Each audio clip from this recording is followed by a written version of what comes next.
The silver Aston Martin Valkyrie AMR Pro rolls into Rodri Motors, its hybrid V12 engine growling like a wounded beast. The $3 million vehicle commands attention against the oil-stained walls of the modest repair shop. Three senior mechanics hover around it, their expressions a mixture of awe and apprehension. Harper Lancaster steps out, her Armani suit a stark contrast to the grimy surroundings. Her posture radiates authority, her eyes cold as she surveys the garage. "This is the third week," she announces, her voice sharp as steel. "3 authorized service centers, and no one can fix it. Rodri Motors is your last chance before I ship it back to Europe." The garage owner, Rodri, a heavy-set man in his 50s, nods nervously. "We'll do our best, Ms. Lancaster. Let me introduce our team." The senior mechanics step forward one by one, credentials offered like shields. Harper dismisses them with slight nods, her attention already wandering to the silent figure approaching from the back of the garage. Mason Carter wipes his hands on a shop rag, his movements methodical and precise. Tall, with tousled brown hair and eyes that seem to evaluate everything they see, he studies the Aston Martin with genuine interest. "And this is Mason Carter," Rodri says. "Our newest hire, started this morning." Harper raises an eyebrow. "Is this a joke? Your newest hire for my $3 million vehicle?" Rodri shifts uncomfortably. Mason has exceptional references. "He's actually a widower raising his daughter alone," Harper interrupts, having spotted the family photo at Mason's workstation. "How touching." Her laugh is cold. "Fix this engine and I'll marry you, deal?" The garage erupts in nervous laughter. Mason simply offers a quiet smile, unperturbed by the mockery. "We'll get right on it, Ms. Lancaster," Rodri assures her, eager to move past the uncomfortable moment. Harper turns to leave, pausing at the door. "I'll be back tomorrow afternoon. Don't disappoint me." After she departs, the tension in the garage dissipates. The senior mechanics immediately begin examining the vehicle, muttering about spoiled rich clients and impossible repairs. Mason approaches the car, his movements catching Rodri's attention.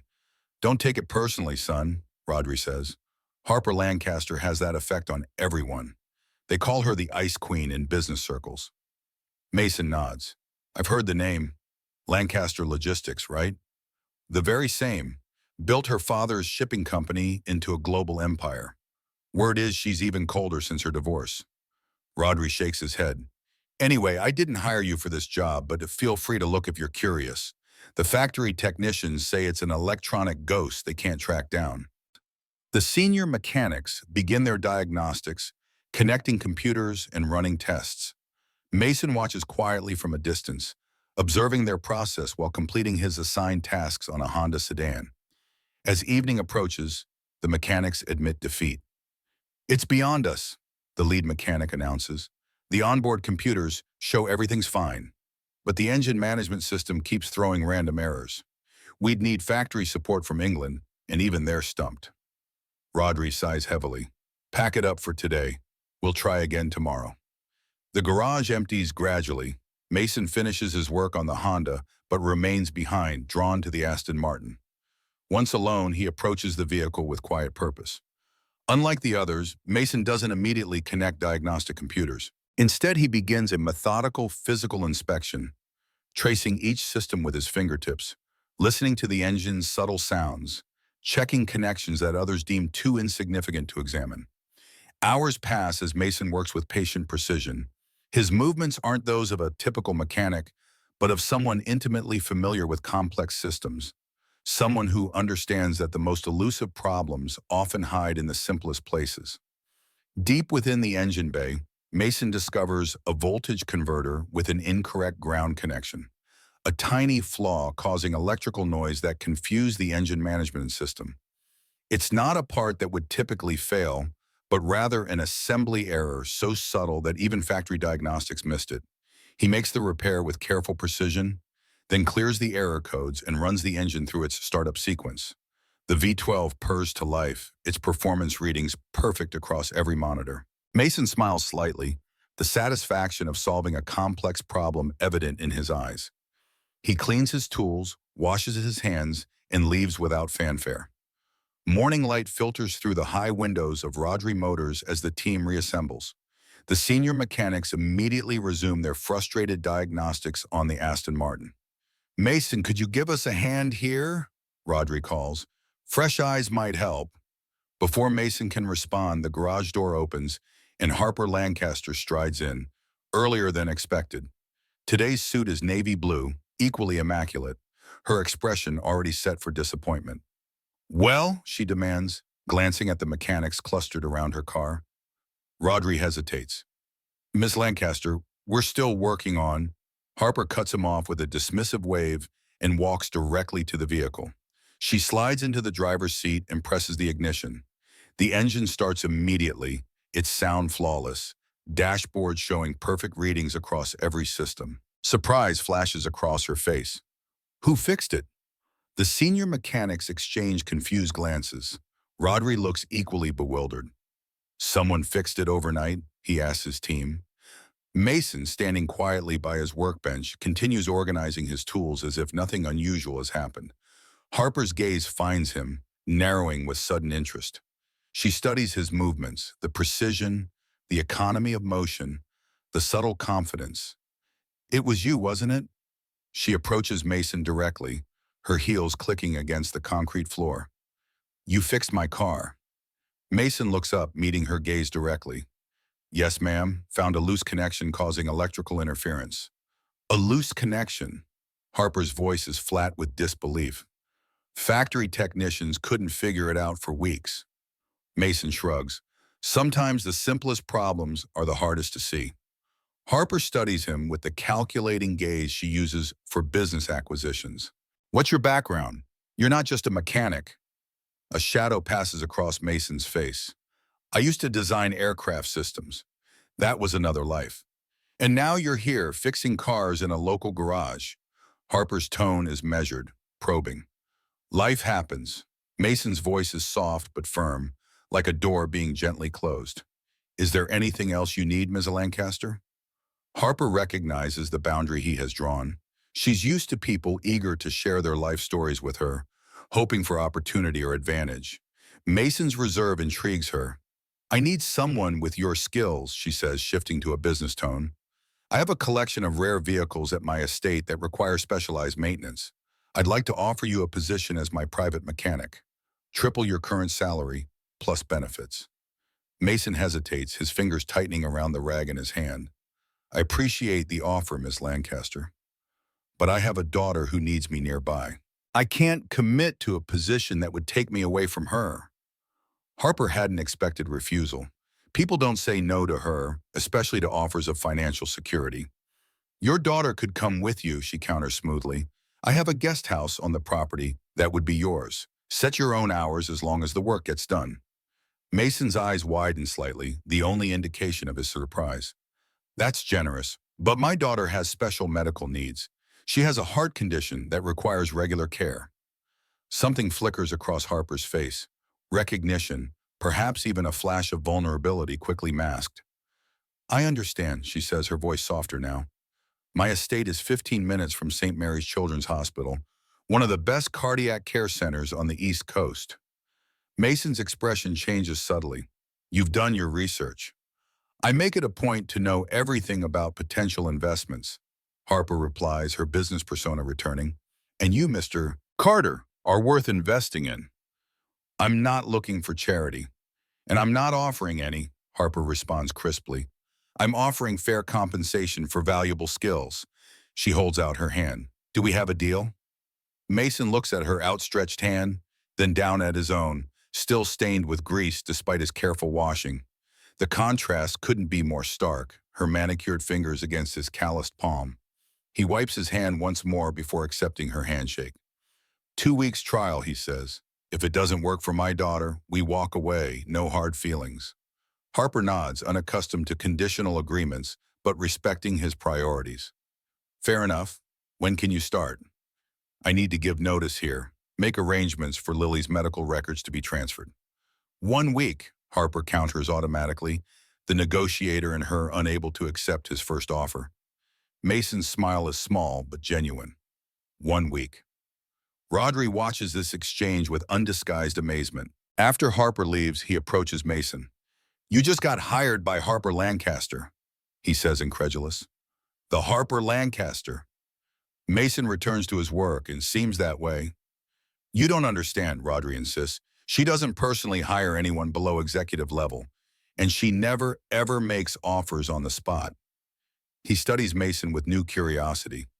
What exactly did you do before you came here? Mason deflects the question with a gentle smile. Just trying to make a living like everyone else, Rodri. The week passes quickly as Mason prepares for the transition. His apartment is small but tidy, evidence of a life carefully organized around a child's needs. Medical supplies are neatly arranged in the bathroom cabinet. A calendar on the refrigerator is filled with doctor appointments and medication schedules. Lily Carter sits at the kitchen table, a small girl with delicate features and striking blue eyes. At 7, she carries herself with a quiet dignity beyond her years, the result of growing up with chronic illness. She carefully sorts her colored pencils while Mason prepares dinner. Are you excited about the new house, Lily Pad? Mason asks, using his special nickname for her. Lily considers the question seriously. Will I have my own room? You will, and there's a big garden to play in. Will there be other kids there? Mason pauses. I don't think so. But remember, it's just for a little while to see if we like it. Lily nods solemnly. Because if my heart doesn't like it, we go home. Mason's own heart tightens in his chest. That's right, sweetheart. Your heart gets the final vote. Moving day arrives with clear skies and gentle autumn sunshine. Mason loads their modest belongings into his 10-year-old Subaru. The last items are Lily's medications, carefully packed in a special cooler. Harper's estate is located in an exclusive area north of the city, surrounded by manicured woods and approached via a private road. As Mason drives through the imposing gates, Lily presses her face against the window, eyes wide. It's like a castle, Daddy, she whispers. The main house stands like a modern monument, all glass and stone and precise angles. The grounds stretch in every direction, immaculately landscaped. A security guard directs them toward the guest house, a structure that, while smaller than the main residence, is still larger than any home Mason has ever lived in. Harper emerges from the main house as they park. Today she wears dark jeans and a simple blouse, looking more approachable than she had in the garage, though still radiating unconscious authority. Welcome, she greets them, her gaze settling on Lily with open curiosity. Lily hides partially behind Mason, suddenly shy. This is my daughter, Lily, Mason introduces. Lily, this is Ms. Lancaster. Hello, Lily says in a small voice. Thank you for our house. Harper's expression softens in a way Mason hasn't seen before. She kneels down to Lily's level, her movements careful. You're very welcome, Lily. I hope you'll be happy here. I like your garden, Lily offers tentatively. Thank you. Perhaps you'd like to see your new home now. Lily nods and Harper leads them to the guest house. Inside, the space is bright and airy, furnished with tasteful simplicity. Lily runs from room to room, her excitement momentarily overwhelming her usual physical limitations. Slow down, Lily Pad, Mason cautions, monitoring her color and breathing. Remember what Dr. Chen said about getting too excited. Lily slows obediently but continues her exploration. Daddy, my room has a window seat. I can read there and watch the birds. Mason smiles, grateful for her joy. That sounds perfect. Indeed it does, Harper agrees, watching their interaction with thoughtful eyes. I've had the kitchen stocked with basics. There's a folder on the counter with information about the property, security codes, and local services. She hands Mason a key card. The garage is accessible from the side door using this. Take today to settle in. Tomorrow I can show you the vehicles you'll be working with. Mason nods. Thank you, Miss Lancaster. Harper, she corrects. If we're going to be working together, Ms. Lancaster seems unnecessarily formal. Harper, Mason acknowledges, and I'm Mason. I know. She gives him a look that reminds him she makes it her business to know everything about her investments. Dinner is at 7 in the main house if you and Lily would like to join me. Nothing formal. Before Mason can respond, Harper turns and walks back toward the main house, her posture perfect, her stride purposeful. She's pretty, Lily observes once Harper is out of earshot. But she looks sad in her eyes like Mrs. Peterson at school when she talks about her son who went to heaven. Mason glances at his daughter with surprise. Sometimes people carry sadness with them, Lily Pad, just like you carry Mr. Whiskers everywhere. He nods at her stuffed rabbit. Maybe she needs a Mr. Whiskers too, Lily suggests seriously. Mason laughs, lifting her into his arms. Maybe what she needs is friends. Should we go to dinner and be friendly? Lily nods solemnly. We should bring cookies. Cookies make everyone feel better. That evening, Mason and Lily arrive at the main house with a plate of store-bought cookies. Harper opens the door herself, surprising Mason, who had expected household staff. We brought cookies, Lily announces, holding up the plate, because everyone feels better with cookies. Harper blinks, clearly taken aback by the offering. That's thoughtful. Thank you, Lily. She accepts the plate with the careful precision of someone handling an unfamiliar object. Please come in. The interior of this main house matches its exterior, elegant, expensive, and oddly impersonal. It resembles a high-end hotel suite more than a home, with no family photos, no clutter, no evidence of a life being lived rather than a space being occupied. Dinner is served in a dining room that could comfortably seat 20. The meal itself is simple but perfect. Roast chicken, vegetables, fresh bread. Harper has clearly made concessions for a child's palate. Did you cook this? Mason asks, genuinely curious about whether the polished CEO knows her way around a kitchen. Harper shakes her head. I have a service that delivers meals. I can heat and serve, but cooking has never been my strong suit. Daddy cooks everything, Lily volunteers. He makes heart-shaped pancakes on Sundays. That sounds wonderful, Harper says, her voice softening. My father used to make Sunday breakfast too. Used to? Mason asks. He died 5 years ago. Heart attack. Harper's words are clipped, factual, but her fingers tighten around her water glass. The company was his life's work. Now it's mine.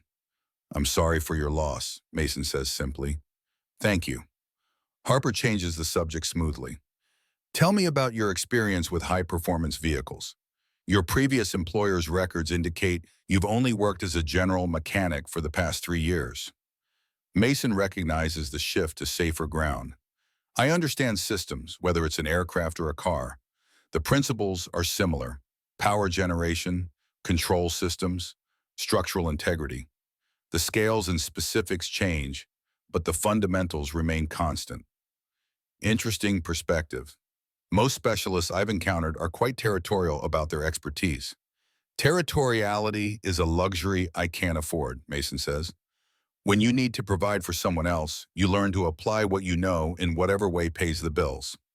Harper studies him across the table. That's a remarkably pragmatic attitude. Life requires pragmatism, Mason replies automatically, checking Lily's plate to ensure she's eating her vegetables. Idealism doesn't pay medical bills. Harper's expression shifts subtly. No, it doesn't. She turns to Lily. Do you like school, Lily? Lily nods, her mouth full of chicken. She swallows before answering. I like reading and art. Math is hard sometimes. Math was hard for me, too, at your age, Harper admits. But it became my favorite subject later. Really? Lily looks dubious. Daddy says numbers are just tools, like his wrenches. Your daddy is right, Harper says.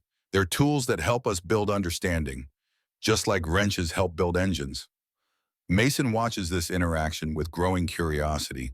The Harper Lancaster who speaks gently to his daughter seems worlds apart from the Ice Queen CEO he had heard about. It's as if she becomes a different person when talking to Lily. Softer, more accessible, more human. After dinner, Harper shows them her library, a 2-story room lined with bookshelves that makes Lily gasp with delight. You have more books than the school library. Harper smiles, running her fingers along the spines of a shelf of classics. Books were my friends growing up. We moved often for my father's business, so it was hard to keep human friends. Books traveled with me. We have to be careful with Lily's books, Mason explains. Hospital stays mean we sometimes need to pack quickly. We keep it to one small bookshelf. Something flickers in Harper's eyes, understanding, perhaps, or recognition. Lily, would you like to borrow books while you're here? You could take as many as you like back to the guest house. Lily's face lights up. Really? Any of them? Any that interest you, Harper confirms, though perhaps your father should help you reach the higher shelves.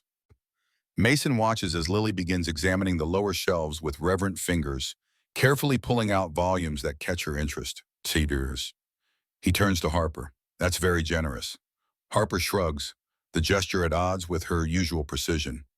Books should be read, not displayed. My father believed knowledge unshared was knowledge wasted. Your father sounds like a wise man. He was, Harper says, a hint of grief coloring her voice. Not always an easy man, but a wise one. As Lily selects her books, Harper leads Mason through a side door in the library. This is my office. Tomorrow I'll show you the garage and the vehicles, but there's something else I'd like your opinion on first. Harper's office is as precise as she is. Everything in its place, nothing extraneous. One wall is covered with screens displaying shipping routes, stock prices, and news headlines. Another holds engineering drawings and technical specifications for what appears to be a transportation system of some kind. What am I looking at? Mason asks, studying the drawings with professional interest. A problem, Harper replies. Lancaster Logistics is developing an emergency response system for natural disasters, a way to deliver critical supplies to areas where traditional infrastructure has been compromised. We've hit some technical roadblocks. Mason moves closer to the drawings. His engineer's mind automatically analyzes the designs. These look like modified delivery drones, but on a much larger scale. Essentially, yes, but we're having issues with the guidance systems in adverse weather conditions. The current design fails in high winds and heavy precipitation, precisely the conditions most common during natural disasters. Mason's fingers trace the diagrams, his mind already identifying potential issues. Have you considered a backup navigation system? Something that doesn't rely solely on GPS or visual markers? Harper watches him closely. That's exactly the direction our team is pursuing, but we're struggling with the implementation. The weight constraints are significant. Mason nods absently, his focus on the problem rather than the conversation. You'd need something lightweight but strong, possibly a ground-based reference network that communicates with the vehicles. He trails off suddenly, aware that he has stepped well beyond his role as a mechanic. I'm sorry, I got carried away. Don't apologize for competence, Harper says sharply. That's exactly the kind of thinking we need. Mason steps back from the diagrams, his guard rising again. I was hired to maintain your vehicles, Harper, not consult on corporate projects. And if I want to expand the scope of your employment, I'd need to understand why. Mason's voice is calm but firm. I've learned to be cautious about opportunities that seem too good to be true. Harper's expression tightens, then relaxes with what appears to be a conscious effort. Fair enough. She walks to her desk and retrieves a tablet. After a few taps, she hands it to Mason. This might explain things. On the screen is an article from an aerospace industry journal dated 5 years earlier. The headline reads, Lockheed Martin navigation system designer Mason Carter leaves industry after controversy. Below is a photo of a younger Mason at what appears to be a conference. Mason's face stills as he recognizes the article. You knew who I was from the beginning. Yes, Harper admits without apology. Your work on navigation systems was groundbreaking. When I saw you at Rodri Motors, I was curious why someone with your qualifications was working as a mechanic. Mason hands the tablet back, his expression guarded. The job offer wasn't about the Valkyrie. The job offer was about potential, yours and mine. Harper holds his gaze without flinching. I need someone who understands complex systems and can think beyond conventional solutions. The vehicles are real, and I do need them maintained.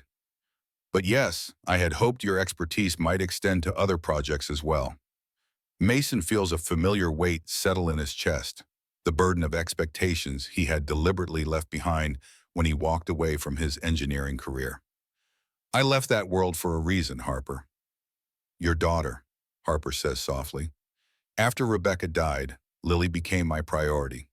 Engineering demands total commitment, long hours, constant travel, immense pressure.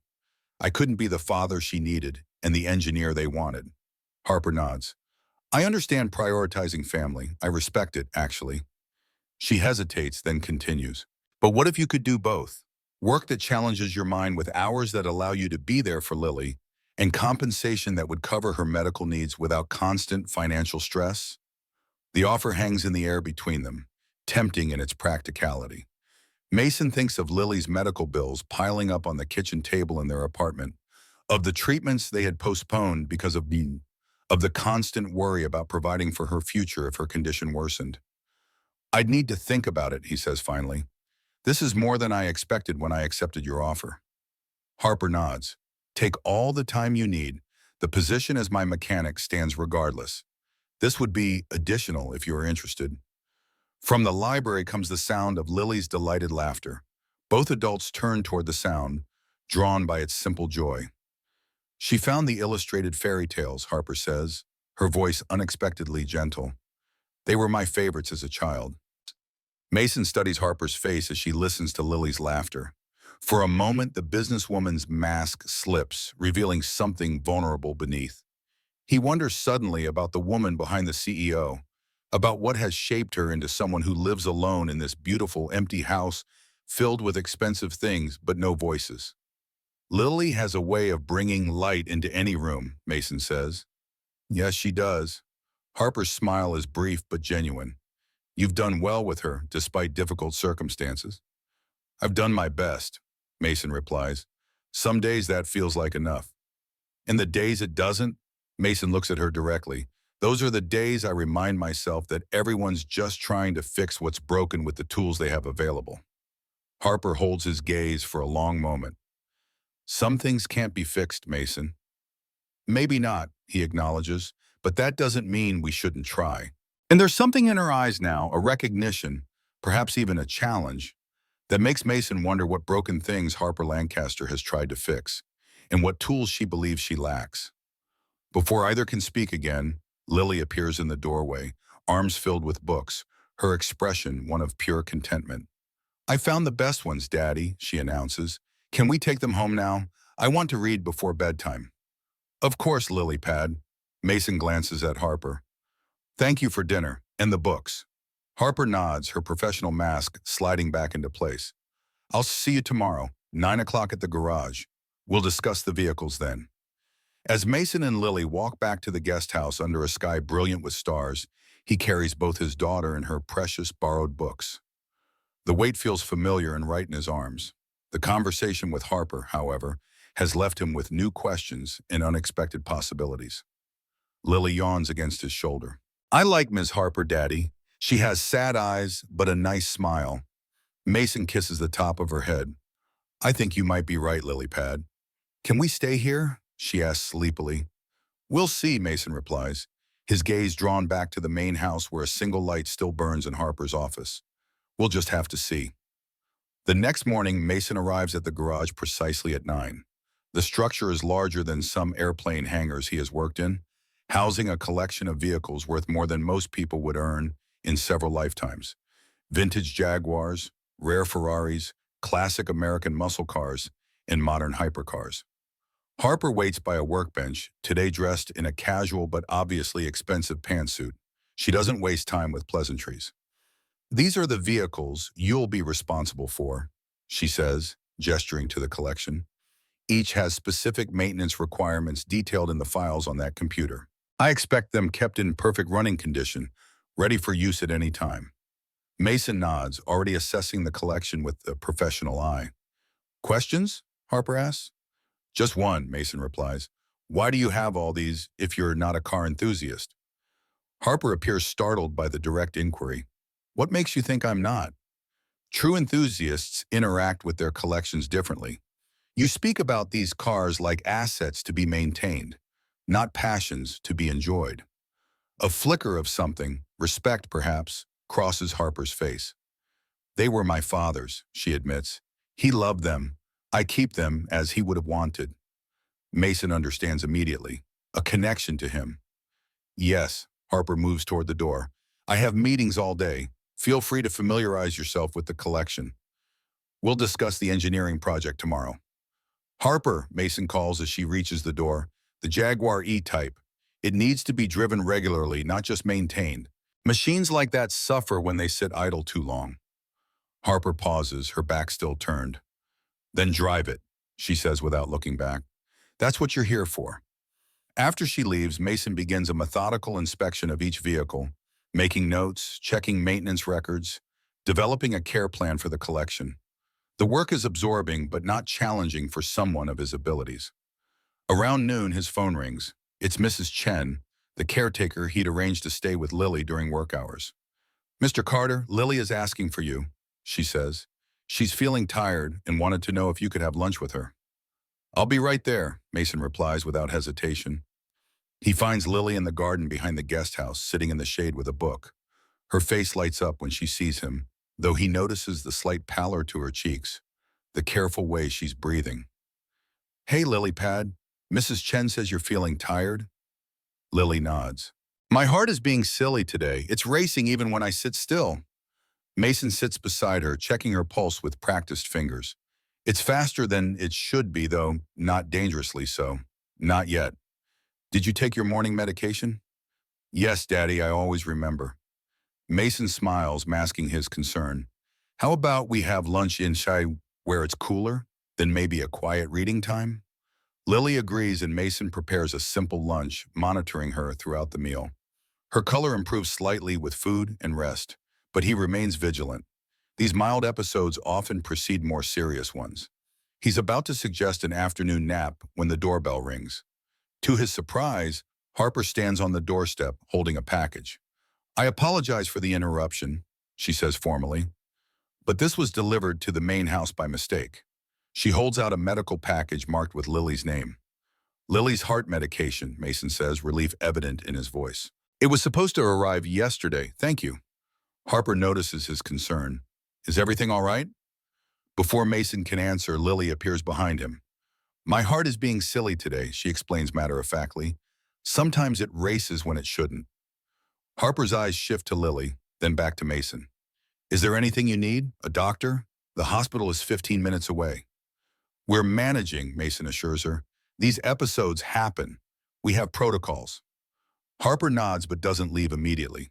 "I canceled my afternoon meetings," she says, the statement seemingly unconnected to the conversation. "If you need to stay with Lily, the vehicles can wait." Mason is startled by the consideration. "Thank you. I'd like to stay until I'm sure she's stable." "Of course." Harper turns to leave, then pauses. "Lily, when you're feeling better, the gardener tells me the butterflies are particularly active in the East Garden this time of year.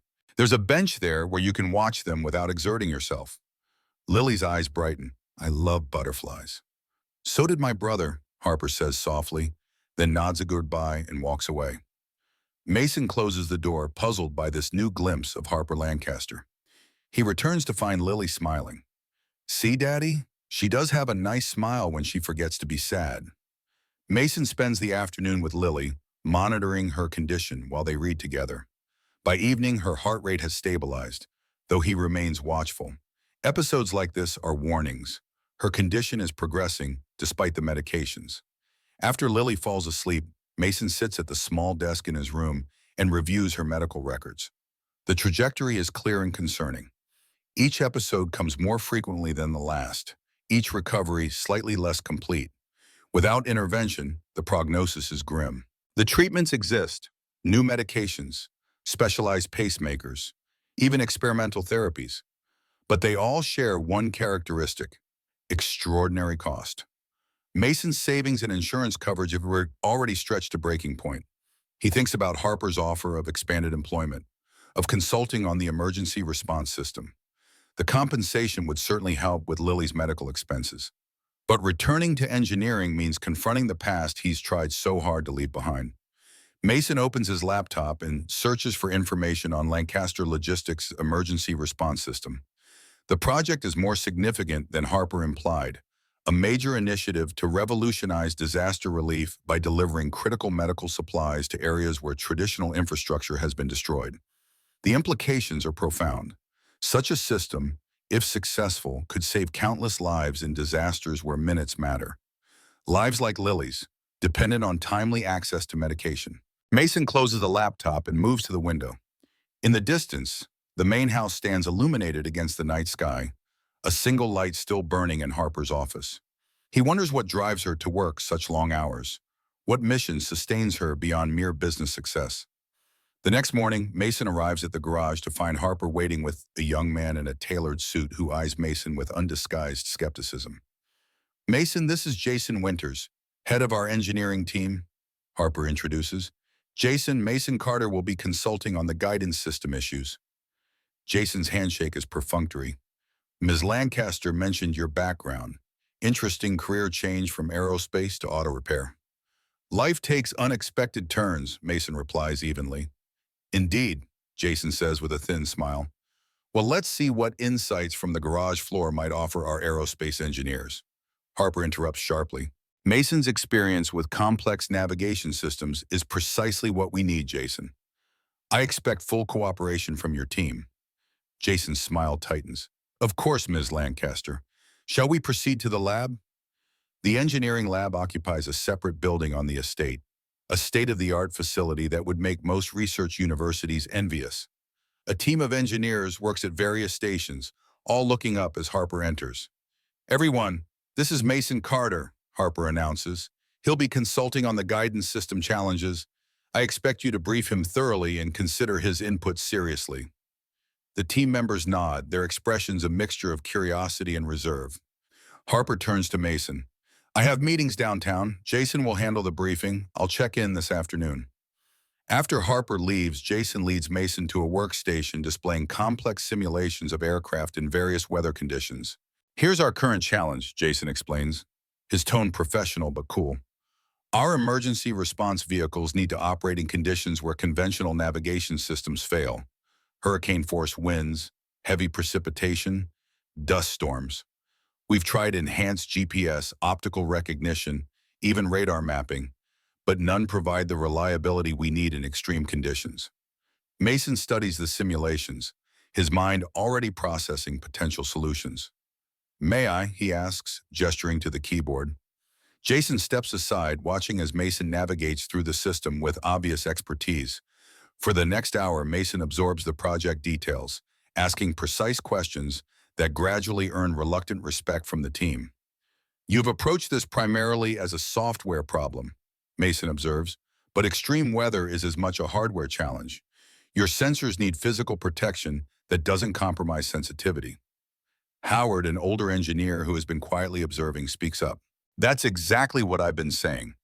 We need redundancy in both hardware and software. The weight constraints make that difficult, Jason counters. Every additional system adds mass that reduces payload capacity. Then we need systems that serve multiple functions, Mason suggests. Each component should contribute to more than one aspect of navigation or control.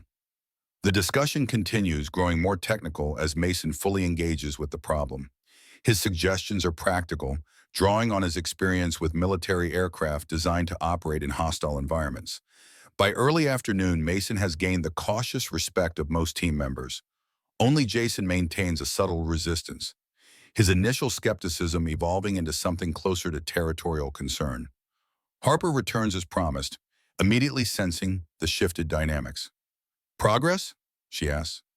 Mason has some interesting perspectives, Howard reports before Jason can speak. His suggestion about layered redundancy might solve our reliability issues without excessive weight penalties. Harper nods, satisfied. Excellent. Mason, can I speak with you privately? She leads him to a small conference room adjacent to the lab. How's Lily today? She asks once the door closes. The question surprises Mason. Better, her heart rate stabilized overnight. Good. Harper hesitates, then continues. I've been thinking about our conversation regarding expanded employment. I'd like to formalize your role as a consultant on the emergency response project, with appropriate compensation, of course. I'm still considering it, Mason replies. The engineering team is talented, but there seems to be some resistance to outside input. Jason, Harper says with a slight frown. He's brilliant but territorial. He'll adjust once he sees the value you bring. She places a folder on the table between them. The consulting agreement, should you decide to accept. Take your time reviewing it. Mason doesn't reach for the folder immediately. Why this project, Harper? You run a global logistics company. Why focus on emergency response? Something shifts in Harper's expression, a momentary vulnerability quickly masked. Efficient logistics isn't just about profit. It's about getting essential items to people who need them, when they need them most. There's more to it than that, Mason presses gently. Harper meets his gaze, her composure perfect, but something deeper stirring beneath. My brother Michael, he had a heart condition similar to Lily's. He died when he was 9. I was 22. Understanding dawns in Mason's eyes. I'm sorry, Harper. It was a long time ago, she says, her voice carefully controlled. But his medication was delayed during a severe storm. The roads were impassable, the helicopters grounded. By the time they reached him, she stops, composing herself. If we'd had a system that could deliver critical supplies regardless of conditions, he might have survived. The revelation explains so much. Harper's interest in Lily, her personal investment in the emergency response system, perhaps even her decision to hire Mason. This isn't just a corporate project for you, Mason says softly. It's personal. Everything worthwhile is personal, Mason. That doesn't make it any less valid as a business initiative. Harper straightens, her moment of openness clearly over. Review the agreement. Let me know your decision by tomorrow. She leaves, her perfect posture a shield against further questions. Mason remains in the conference room, contemplating the folder and the glimpse he's just received of Harper's true motivation. Not cold corporate calculation, but profound personal loss. When Mason returns to the guest house that evening, he finds Lily and Mrs. Chen in the East Garden, watching butterflies as Harper had suggested. Lily's face is animated as she points out different species to Mrs. Chen, who listens with patient attention. Daddy, Lily calls when she spots him. The monarchs are migrating. They travel thousands of miles every year without getting lost. Mason sits beside them on the bench. Is that so? That's quite a journey for such small wings. They know exactly where to go without maps, Lily continues excitedly. Mrs. Chen says they have tiny compasses in their heads. Nature is full of amazing navigation systems, Mason agrees, thinking of the guidance project he had just been discussing. Sometimes the best solutions were already all around them if people just paid attention. Later, after dinner and Lily's bedtime routine, Mason reviews the consulting agreement. The compensation is more than generous, enough to cover Lily's medical expenses with room to spare. The hours are flexible, explicitly accommodating Lily's needs. Harper has thought of everything, crafting an offer that addresses all his practical concerns. Yet Mason hesitates, his finger tracing the signature line without signing. Returning to engineering means confronting the past, the accident that ended his aerospace career, the questions about his role in the system failure, the doubt that still haunts him despite official exoneration. Can he trust Harper Lancaster with that vulnerability? She's revealed her own personal connection to the project, but the businesswoman who calculates every move remains very much present beneath that revelation. Mason closes the folder without signing. Some decisions require more than rational analysis. Some require a leap of faith he's not sure he's ready to make. A soft knock at the door interrupts his thoughts. Opening it, he finds Harper standing on the doorstep, her usual perfect appearance slightly disheveled, as if she's been running her hands through her hair. I apologize for the late hour, she says, but there's something I need to show you. Without waiting for a response, she turns and walks toward the main house. Mason hesitates, then follows, curious despite his reservations. Harper leads him not to her office, but to a part of the house he hasn't seen before. She opens a door to reveal a room that stands in stark contrast to the impersonal elegance of the rest of the house. The walls are covered with photos of a young boy with Harper's eyes and a gap-toothed smile. Model airplanes hang from the ceiling. Bookshelves overflow with adventure stories and science books. It's clearly a child's room, preserved like a museum exhibit. Michael's room, Harper says softly. I've kept it exactly as it was. Mason understands immediately the significance of her showing him this space, a vulnerability she rarely reveals, a trust she seldom extends. He wanted to be a pilot, Harper continues, her voice distant with memory. He was obsessed with flight, with the idea of soaring above the limitations of his body. Mason notices a framed photo on the bedside table.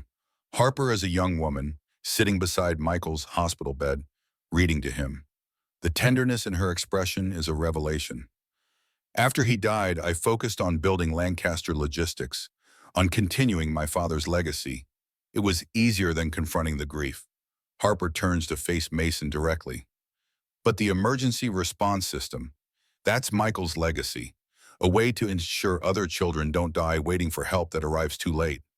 The raw honesty in her voice touches something in Mason, a recognition of shared experience despite their different paths.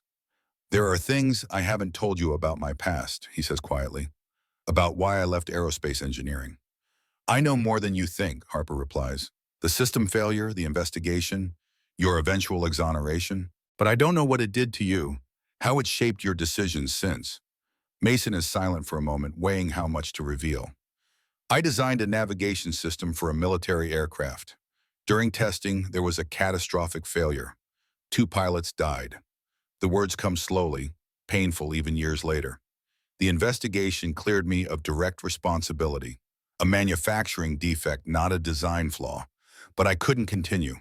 Every system I designed after that, all I could see were the potential failure points, the lives at risk. So you walked away, Harper says, not as judgment, but as understanding. I couldn't trust my own work anymore, Mason admits. And then Rebecca died shortly after Lily was born, and suddenly I had a different kind of responsibility. It seemed like a sign to leave that world behind completely. Harper nods slowly. And now I'm asking you to step back into it. Yes. I wouldn't ask if I didn't believe in your abilities, Mason. More importantly, I wouldn't risk this project, Michael's project, on someone I didn't trust completely. The statement hangs in the air between them, weighty with implication. Trust is not something Harper Lancaster extends easily, Mason realizes. Perhaps not something she has extended to anyone since her divorce, maybe even before. I need to think about it, Mason says finally. Not just about the engineering aspects, but about whether I'm ready to confront that part of my past. I understand. Harper moves toward the door. Whatever you decide, your position here is secure. Lily's well-being remains the priority. As they leave Michael's room, Harper carefully closes the door behind them, sealing away the visible evidence of her grief, but not its impact on her decisions. Thank you for showing me, Mason says simply. Harper nods, her professional composure returning like armor being locked into place. Sometimes understanding why matters as much as understanding how. Good night, Mason. As he walks back to the guest house under a sky brilliant with stars, Mason feels the weight of 2 children's futures resting on his decision. Lily's immediate health and the legacy Harper is building for Michael. 2 paths to healing, intertwined in ways he hadn't anticipated when he first repaired a broken connection in a luxury car. The next morning, Mason sits at the kitchen table with the consulting agreement open before him. Lily eats breakfast across from him, occasionally glancing up from her book with curious eyes. "What's that, Daddy?" she asks, pointing to the folder. "A job offer," Mason explains. "Ms. Harper wants me to help with a special project, not just fixing cars." Lily considers this with serious concentration. "Is it a good job?" "It's a very good job," Mason admits. "It would help pay for your medications, and maybe even that new treatment Dr. Martin mentioned." "Then why do you look worried?" Mason smiles at his daughter's perception. "Because it's similar to the work I used to do, before you were born. Work I wasn't sure I wanted to do again." Lily sets down her spoon, her expression suddenly adult in its seriousness. "Is it because of the airplane accident, the one in the picture you keep in your drawer?" Mason stares at her, startled. "How do you know about that?" "I found the picture once when I was looking for crayons," Lily admits. "You look sad in it, and there was a newspaper about planes." Mason sighs. He should have known Lily would discover the article he's kept all these years, a reminder of why he left engineering. "Yes, Lily Pad, it's related to that." "Were you scared the same thing would happen again?" "Something like that," Mason acknowledges. Lily reaches across the table to pat his hand with the solemn wisdom of childhood. "But you always tell me being brave isn't about not being scared. It's about doing things even when you're scared." Mason looks at his daughter with a mixture of amusement and wonder. "When did you get so smart?" "I've always been smart, Daddy," Lily says matter-of-factly. "I just keep it a secret sometimes." Her innocent confidence decides him. Mason picks up his pen and signs the agreement. Whatever ghosts from his past await in Harper's project, facing them is worth it for Lily's future. After dropping Lily at school, Mason drives to the engineering lab. The team is already assembled, gathered around a prototype of the emergency response vehicle, a sophisticated drone larger than Mason expected, with multiple rotors and a compartment for medical supplies. Jason looks up as Mason enters. "So, you're officially joining us," he says, having clearly been informed of Mason's decision. "I am," Mason confirms, approaching the prototype with professional interest. "This is further along than I realized." Howard nods enthusiastically. "The airframe and propulsion systems are solid. It's the navigation and power management in extreme conditions that remain problematic." Mason examines the vehicle carefully, noting the design choices with an engineer's eye. "Mind if I look at the internal systems?" For the next several hours, Mason immerses himself in the project, reviewing schematics, testing simulations, and discussing solutions with the team. Despite Jason's initial resistance, the others respond positively to Mason's practical approach, especially Howard, who seems relieved to have an ally in his advocacy for redundant systems. By mid-afternoon, Mason has identified several potential improvements to the guidance system. The team gathers around as he sketches his ideas on a whiteboard, a hybrid approach combining GPS, inertial navigation, and radio triangulation. "The key is layered redundancy," Mason explains. "Each system operates independently, but communicates with the others. If one fails, the others compensate automatically." "That's conceptually sound," Jason acknowledges reluctantly. "But the weight penalties are manageable if we integrate the systems properly," Mason counters, adding details to his sketch. "Instead of 3 separate hardware packages, we design integrated components that serve multiple functions." The discussion grows increasingly technical until Harper enters the lab. She observes silently for several minutes before speaking. "Progress?" she asks. Howard steps forward eagerly. "Mason's hybrid guidance approach could be the breakthrough we've been looking for. It maintains navigation integrity even when primary systems fail." Harper nods, satisfied. "Timeline for implementation?" Jason consults his tablet. "If we prioritize resources, maybe 3 weeks to a working prototype. That's still within our window for the FEMA presentation." "FEMA?" Mason asks. "The Federal Emergency Management Agency," Harper explains. "They're considering our system for their disaster response protocol. The presentation is 6 weeks from now. A successful demonstration could lead to a substantial government contract." The stakes are higher than Mason realized. This isn't just a research project, but a potential major business opportunity for Lancaster Logistics. "There's something else you should know," Harper continues, her expression tightening slightly. "Rothschild Shipping has submitted a competing proposal." The atmosphere in the room shifts perceptibly. The name clearly carries significance for the team. "Daniel's company?" Howard asks, glancing uncomfortably at Harper. "Yes," Harper confirms, her tone professional despite the personal connection. "Their approach is similar to ours conceptually, though with different technical specifications." Mason recalls Rodri mentioning Harper's ex-husband, Daniel Rothschild, heir to a shipping fortune.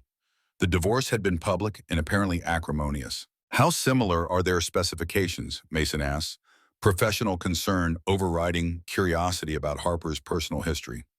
"Too similar in some areas," Jason says, his expression darkening. "Their proposal addresses problems we only identified internally last month." The implication is clear: potential corporate espionage. Harper's gaze sweeps the room, settling briefly on each team member. "Security protocols are being tightened," she announces. "All project data is now compartmentalized. Access logs will be reviewed daily. I trust everyone in this room, but standard procedure must be followed." The meeting concludes with assigned tasks and deadlines. As the team disperses, Harper gestures for Mason to remain behind. "Walk with me," she says once they're alone. They leave the lab and follow a path through the estate's gardens. The late afternoon sun casts long shadows across immaculately maintained lawns. "Your concerns about the project being compromised," Mason begins. "How serious are they?" "Very," Harper replies without hesitation. "The timing of Rothschild's proposal is too convenient. They've addressed technical challenges we've only recently identified." "You suspect someone on your team?" Harper's pace slows slightly. "I don't want to, but the evidence suggests information is flowing outward. She glances at him. That's part of why I wanted you involved. As a new element, you might notice things others miss. I'm not a security consultant, Harper. No, but you understand systems, not just technical ones, but human ones too. You see connections others overlook. Harper stops walking, turning to face him directly. Like how you saw that I wasn't a car enthusiast despite owning a world-class collection. Mason considers her words. So I'm both an engineer and a potential safeguard against information leaks? Is that a problem? Harper challenges. It would have been helpful to know from the beginning. Harper's expression doesn't change, but something shifts in her eyes, a recognition, perhaps, that she's misjudged his reaction. You're right, I should have been transparent about all my motivations for hiring you. She resumes walking. Full disclosure, I also hope your involvement accelerates our timeline. The FEMA contract is crucial for the project's future. And for beating your ex-husband, Mason adds quietly. Harper's steps falter almost imperceptibly. That's not my primary motivation. But it is a motivation. Daniel is using Rothschild resources to compete directly against a project he knows is personally important to me, Harper admits, her composure perfect, but a hint of old anger beneath. So yes, ensuring Lancaster's proposal prevails is professionally and personally satisfying. They walk in silence for a moment, Mason absorbing this additional layer of complexity. The project is simultaneously a memorial to Harper's brother, a potentially significant business opportunity, and a battlefield in an ongoing personal conflict with her ex-husband. Your world is more complicated than mine, Mason observes finally. Harper glances at him with unexpected humor. I suspect your world has its own complications, Mason. They're just different from mine. As if to prove her point, Mason's phone rings. It's Mrs. Chen, her voice tight with concern. Mr. Carter, the school called. Lily isn't feeling well. They want someone to pick her up immediately. Mason's heart rate spikes. What are her symptoms? Dizziness, shortness of breath. The nurse is monitoring her now. I'm on my way. Mason ends the call, already turning toward the garage. Harper, having heard enough to understand, keeps pace with him. Take my car, she says, pulling keys from her pocket. It's faster than yours. Mason hesitates only briefly before accepting. Every minute counts when Lily's heart is involved. Go, Harper urges. I'll have Mrs. Chen prepare her medications. Mason drives Harper's Mercedes SUV with focused intensity, navigating traffic with single-minded purpose. The vehicle responds instantly to his commands, its performance capabilities now a lifeline rather than a luxury. At the school, he finds Lily in the nurse's office, her face pale, her breathing labored. The school nurse, a competent woman in her 50s, looks relieved to see him. Her pulse is rapid, but not dangerously so, she reports. Blood pressure is lower than I'd like. She said she felt dizzy during art class. Mason kneels beside Lily, checking her pulse himself while maintaining a calm expression. Hey, Lilypad, rough day? Lily attempts a brave smile. My heart's being silly again, Daddy. Then we should probably take it home where it can settle down, Mason says lightly, though inwardly he's calculating medication adjustments and monitoring protocols. The drive home is tense, Mason constantly checking Lily in the rearview mirror. She sits quietly in the back seat, focused on her breathing as she's been taught. To Mason's surprise, Harper waits at the guest house entrance, her expression concerned rather than merely polite. Mrs. Chen stands beside her medical bag ready. How is she? Harper asks as Mason carries Lily from the car. Stable but symptomatic, Mason replies, his focus entirely on his daughter. Lily, this is just like our practice drills, remember? Slow, deep breaths. They move efficiently into the house where Mason settles Lily on the sofa. Mrs. Chen checks her vital signs while Mason prepares her emergency medication. Harper stands back, watching with uncharacteristic uncertainty, clearly wanting to help but unsure how. Eventually, she approaches Lily while Mason confers with Mrs. Chen about medication dosages. When I was younger, Harper says to Lily, her voice gentler than Mason has ever heard it, my brother had days like this too. Do you know what helped him feel better? Lily shakes her head slightly, interested despite her discomfort. Stories, Harper continues. When the medicine was working, but he still needed to rest, I'd read to him or make up stories about places we'd visit when he felt better. Lily's breathing eases slightly as she focuses on Harper's words rather than her discomfort. What kind of places? Magical ones, Harper replies, sitting carefully beside her. Islands where butterflies were as big as kites, forests where trees whispered secrets, mountains where the clouds made castles you could visit. Mason, returning with Lily's medication, pauses to observe this unexpected interaction. Harper Lancaster, the formidable CEO known for ruthless efficiency, is gently distracting his daughter with improvised fairy tales. After Lily takes her medication, Harper continues her stories, keeping Lily's attention engaged while the medicine takes effect. Mason monitors Lily's vital signs, noting with relief as her heart rate gradually stabilizes and her color improves. Eventually, Lily's eyelids grow heavy, the combination of medication and stress drawing her towards sleep. Mason carries her to her bedroom, tucking her in for a much-needed rest. When he returns to the living room, Harper stands by the window, her usual composure restored but a lingering softness in her expression. "Thank you," Mason says simply. "The distraction helped more than you know." Harper nods, her gaze still directed outward. Michael responded the same way. Sometimes the anxiety about the symptoms makes the symptoms worse. Breaking that cycle helps. "You were good with her," Mason observes. Harper turns to face him, a sad smile touching her lips.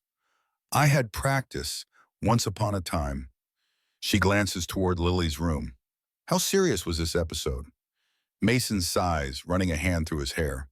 "More serious than the last. Her condition is progressing, despite the current medications." "What's the next treatment option?" "There's a new pediatric pacemaker system," Mason explains. "It grows with the child, adjusting as they develop. Dr. Martin mentioned it at our last appointment, but..." He trails off, the financial implications hanging unspoken. "Insurance won't cover an experimental treatment," Harper finishes for him.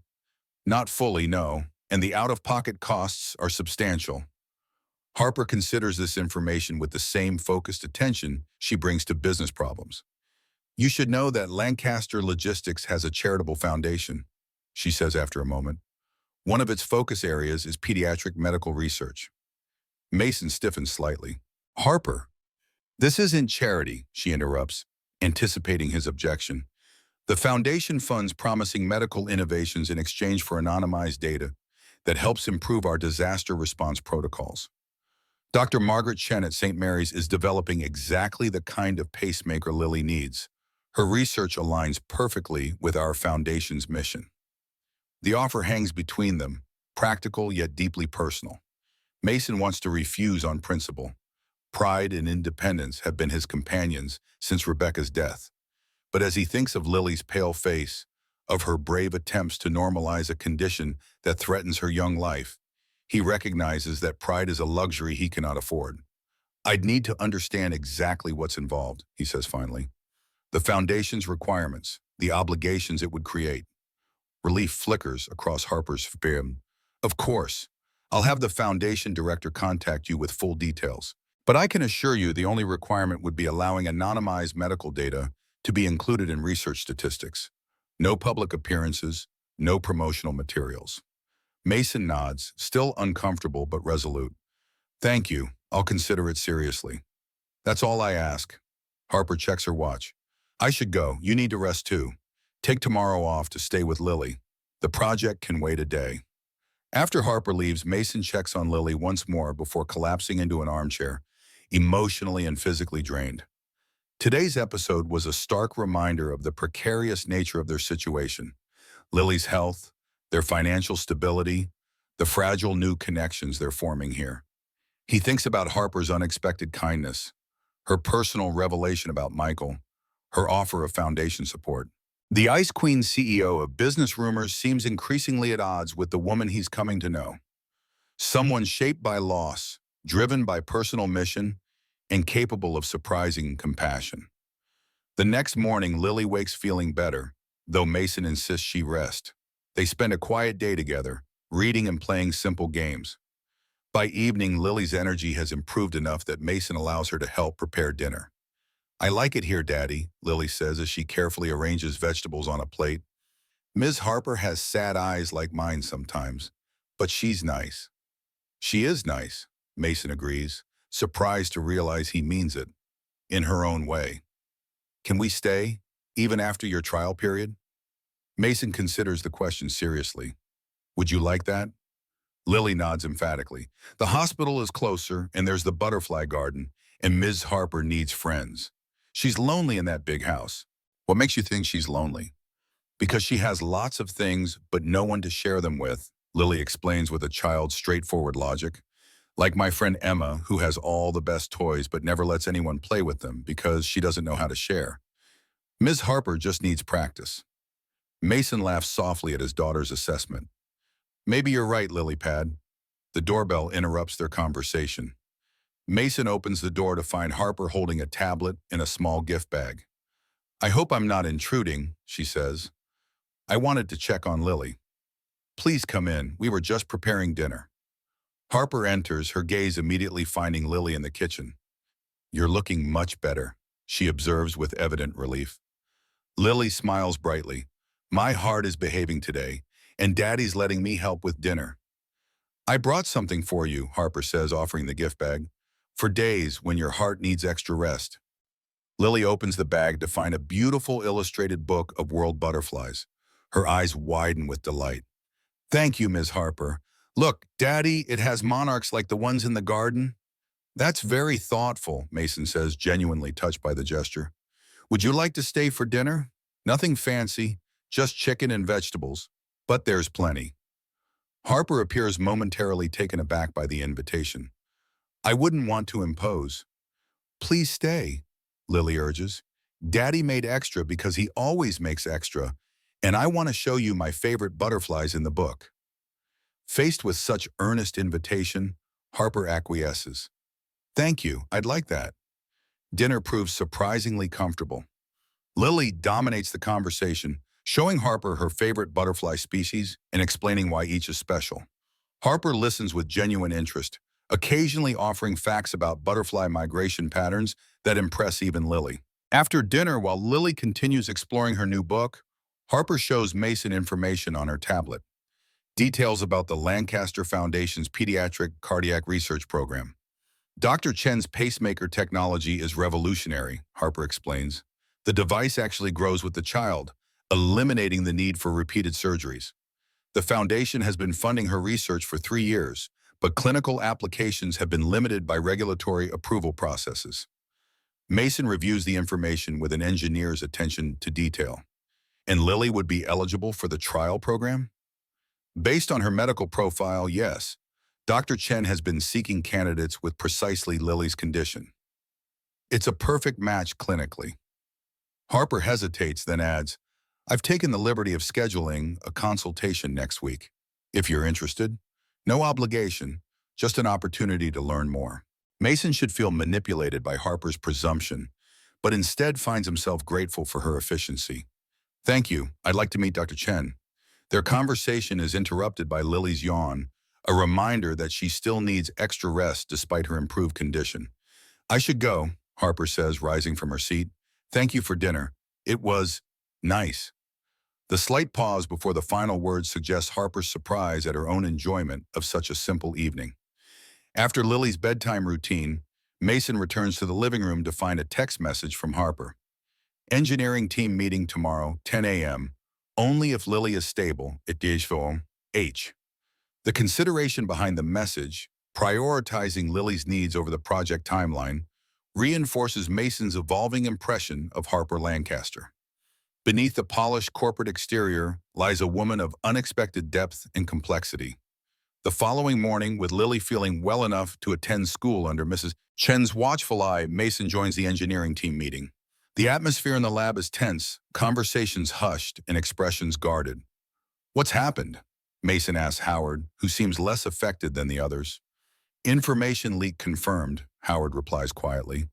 Rothschild's latest proposal includes details of our power management system, specifications that weren't finalized until last week. Before Mason can respond, Harper enters with Jason. Her expression is controlled, but Mason recognizes the tension in her shoulders, the slight tightness around her eyes. As you're all aware, she begins without preamble, we have a security situation. Rothschild Shipping's updated proposal to FEMA contains technical elements identical to our proprietary designs. Her gaze sweeps the room. I don't make accusations lightly, but the evidence suggests someone in this room is sharing information with our competitor. The statement lands like a stone in still water, ripples of discomfort spreading visibly. We're implementing enhanced security protocols effective immediately, Jason announces. All work will be conducted on air-gapped systems. No data leaves this lab on any device. Access logs will be reviewed in real time. I trust everyone in this room, Harper continues, her tone softening slightly. You've all contributed significantly to Lancaster Logistics, but trust requires verification in situations like this. The meeting proceeds with updated assignments and stricter information compartmentalization. Mason notices subtle changes in team dynamics. Colleagues who previously collaborated freely, now working with careful separation. Conversations more measured, interactions more formal. After the meeting, Harper asked Mason to join her in her office. As they walk across the estate grounds, Mason observes her perfect posture, her measured stride, physical manifestations of the control she maintains even in crisis. You think someone on the team is deliberately leaking information, Mason states once they reach her office. The evidence suggests it, Harper confirms, taking a seat behind her desk. Coincidence might explain one similarity between proposals, but not 5 distinct technical specifications. Have you considered it might not be intentional? Security breaches often occur through carelessness rather than malice. Harper's expression tightens. You're suggesting someone might be discussing the project inappropriately? Perhaps with a partner or friend who has Rothschild connections? It's a possibility worth investigating before assuming deliberate betrayal. Harper considers this, fingers tapping thoughtfully on her desk. A fair point. I'll have security review social connections as well as direct communications. She shifts focus abruptly. But that's not why I asked you here. Despite this setback, we need to maintain our timeline. The guidance system remains our critical path item. They spend the next hour reviewing Mason's hybrid navigation approach, discussing implementation challenges and testing protocols. Harper's technical knowledge impresses Mason. She understands not just the business implications but the engineering principles behind the project. As they conclude, Harper's phone chimes with a message. She reads it, her expression darkening. Rothschild has scheduled a private demonstration for FEMA officials next week, 10 days ahead of our planned presentation. She sets the phone down with deliberate control. They're accelerating to undermine our position. Can we match their timeline? Mason asks. Not without compromising testing protocols. Harper's frustration is evident despite her composure. Safety is our primary advantage over Rothschild's approach. We can't sacrifice that for speed. Then we emphasize quality over timing, Mason suggests. Focus on demonstrating superior reliability in adverse conditions. Harper nods slowly. A sound strategy, but it requires absolute confidence in our system's performance. She fixes Mason with an intense gaze. Can you deliver that confidence within our existing timeline? The question carries weight beyond professional assessment. It's about trust, about Harper placing faith in Mason's abilities despite the ghosts of his past. Yes, Mason answers without hesitation. The hybrid guidance system will work. I stake my reputation on it. Something shifts in Harper's expression. A subtle relaxation, a decision made. Then that's our path forward. Quality over speed, reliability over flashy demonstrations. As Mason leaves Harper's office, he finds himself committed not just to the technical success of the project, but to proving her trust well placed. The engineer who once walked away from aerospace has stepped back into the arena, driven by a complex mixture of professional pride, practical necessity, and personal connection he hadn't anticipated when he first fixed Harper's Aston Martin. The days that follow establish a new rhythm. Mason divides his time between the engineering lab and checking on Lily, whose condition remains stable but fragile. The team makes steady progress on the guidance system prototype, each component carefully tested and integrated under Mason's direction. Howard proves a valuable ally, his decades of experience complementing Mason's innovative approach. Even Jason's initial resistance gradually transforms into grudging respect as the hybrid navigation system takes tangible form. One evening, as Mason works late in the lab, he notices an anomaly in the access logs, multiple logins to the system using Howard's credentials during hours when the older engineer wasn't present. The pattern suggests someone else using Howard's access, possibly the source of the information leaks. Mason debates whether to report his finding immediately, but decides to gather more information first. The next day, he casually mentions working late to Howard. "I noticed your credentials were logged in around midnight," Mason comments. "You burning the midnight oil too?" Howard looks genuinely confused. "I haven't worked past 8 in years. Doctor's orders after my heart attack. Must be a system glitch." "Probably," Mason agrees, though now certain it's not a glitch at all. Someone is using Howard's access without his knowledge. The question is who and how they obtained his credentials. That evening, Mason discusses his discovery with Harper in her office, careful to avoid accusations without evidence. "It could be as simple as Howard leaving his workstation unlocked," Mason suggests, "or someone observing his password entry." Harper's expression is grim. "Or someone deliberately stealing his credentials. Howard's been with Lancaster for 15 years. His access level is among the highest on the team." "How do you want to handle this?" "All carefully," Harper replies. "If someone is using Howard's credentials without his knowledge, alerting them might cause them to cover their tracks or accelerate their activities." "We could set a trap," Mason suggests, "create seemingly valuable but actually misleading information. If it appears in Rothschild's next update, we'd have confirmation of both the leak and its pathway." Harper considers this, her analytical mind visibly processing the implications. A controlled information leak, elegant and definitive. She nods decisively. "Let's implement it immediately." They develop a plan to introduce plausible but subtly flawed power management specifications into Howard's access area only. If these specific details appear in Rothschild's proposal, the source of the leak will be confirmed beyond doubt. With the trap set, Mason returns his focus to the guidance system. The prototype is taking shape, each component tested individually before integration. The team works with renewed purpose, aware that the FEMA presentation represents not just a business opportunity, but a chance to establish Lancaster's approach as the industry standard for emergency response systems. Late one afternoon, as Mason makes final adjustments to the navigation controller, his phone rings. It's Mrs. Chen, her voice tight with controlled urgency. "Mr. Carter, Lily's having another episode, more severe than before. Her breathing is labored and her pulse is irregular." Mason's world narrows instantly to a single imperative. "I'm on my way. Has she taken her emergency medication?" "Yes, 15 minutes ago. It hasn't helped much." The lack of response to medication escalates the situation from concerning to potentially critical. "Call Dr. Martin, tell him we're bringing her in." Mason rushes from the lab, nearly colliding with Harper in the corridor. "Lily?" she asks immediately, reading his expression. "Another episode, not responding to medication. I need to get her to the hospital." Without hesitation, Harper pulls out her car keys. "My car's faster. I'll drive." There's no time to argue.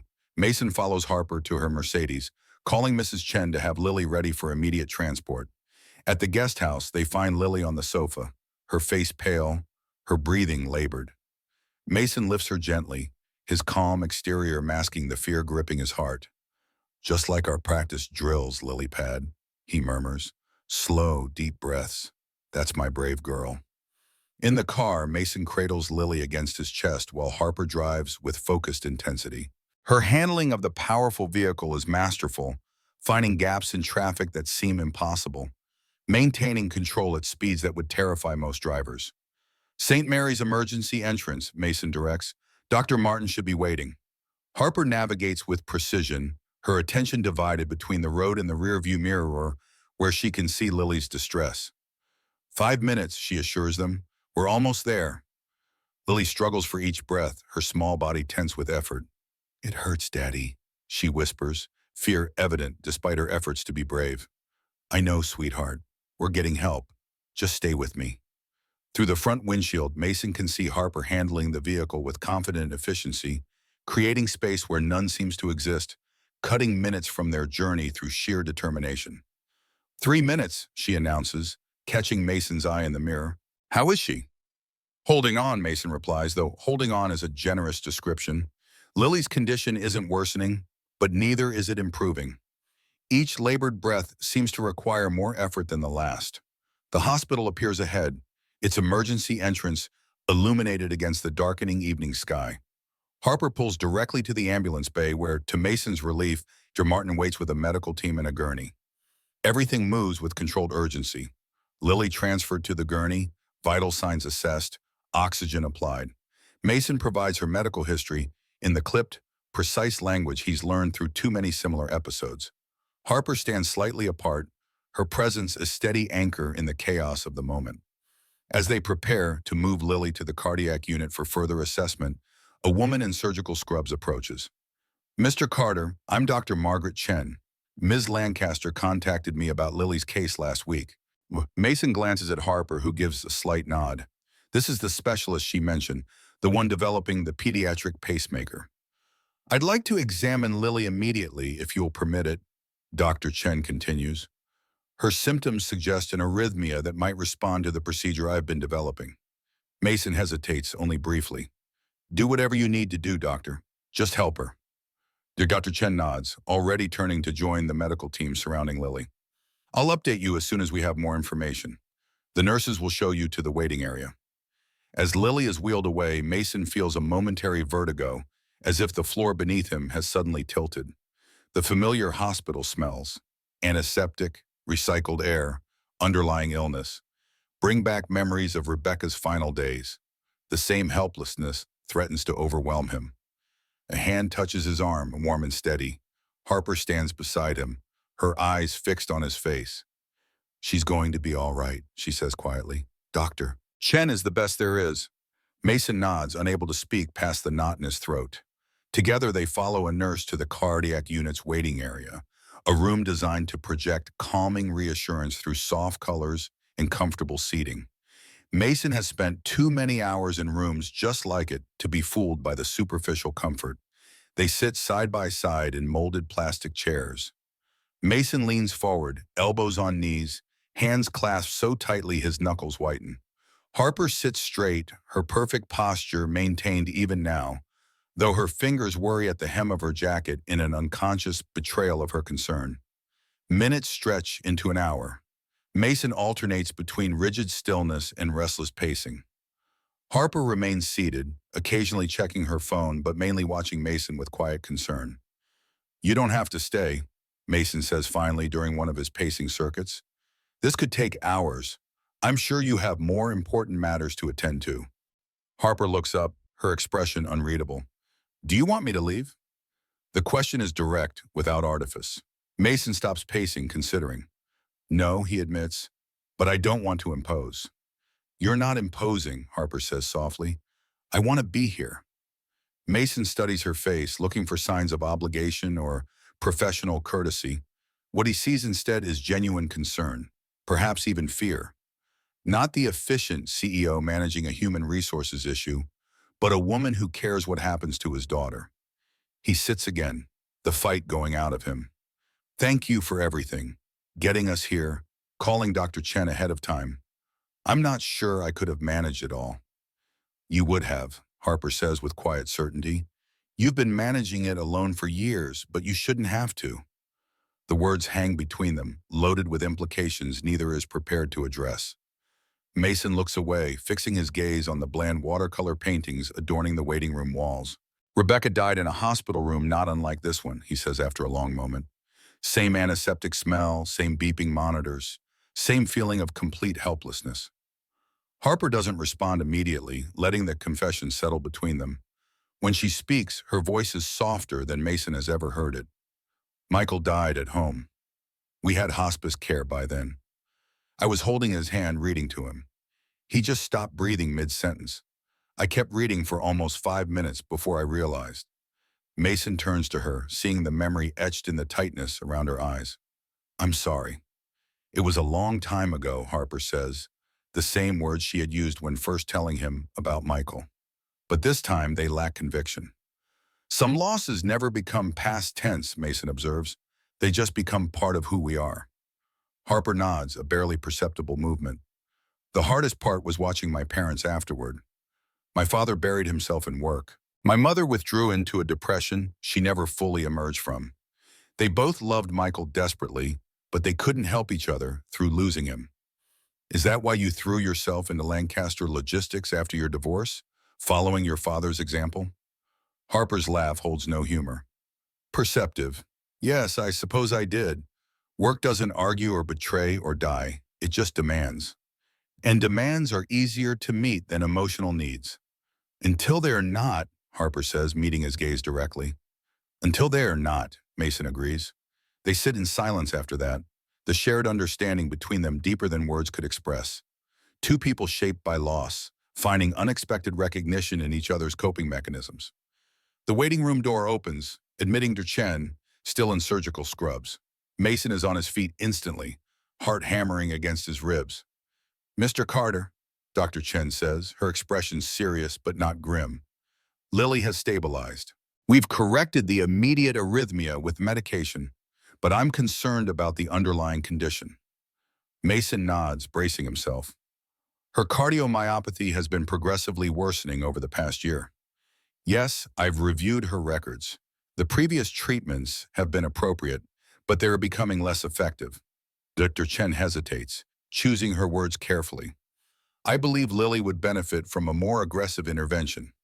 Specifically, I'd like to consider her for the new type of pacemaker my team has been developing for pediatric patients." "A pacemaker?" Mason's voice catches. "That's typically a last resort for children her age." "Traditional pacemakers, yes," Dr. Chen agrees, "but our new design is specifically engineered for growing patients. It's minimally invasive and adaptable as she develops." "What are the risks?" Mason asks, falling back on the engineer's approach to problems. "Analyze, evaluate, decide." "All surgical procedures carry risk," Dr. Chen acknowledges, "but in Lily's case, I believe the risks of not intervening are becoming greater. Today's episode was severe, Mr. Carter. Without the prompt treatment she received, the outcome could have been much worse." The implication hangs in the air, unspoken but unmistakable. Lily's condition is reaching a critical point. The careful management that has sustained her for years is no longer sufficient. "When would this procedure happen?" Mason asks, his voice steady despite the fear churning in his stomach. "Ideally within the next 2 weeks. We need to run additional tests first, and I'd like to monitor Lily for at least 48 hours before discharging her." Dr. Chen's expression softens slightly. "I know this is a lot to process. You don't need to decide immediately." Mason nods, mind racing through implications, questions, concerns. "Can I see her now?" "Of course, she's sedated but stable. Room 412, just down the hall." Chen glances at Harper, who has remained silent during the exchange. "Ms. Lancaster, thank you for bringing this case to my attention. Lily is exactly the type of patient our research is designed to help." Harper inclines her head slightly. "Thank you for making time to see her, doctor. Your reputation is well-deserved." As Dr. Chen departs, Mason turns to Harper. "You set this up before today's episode. How did you know?" "I didn't," Harper replies. "But you mentioned her condition was worsening. I simply made sure the best specialist was available if needed." Mason studies her face, looking for ulterior motives or calculated charity.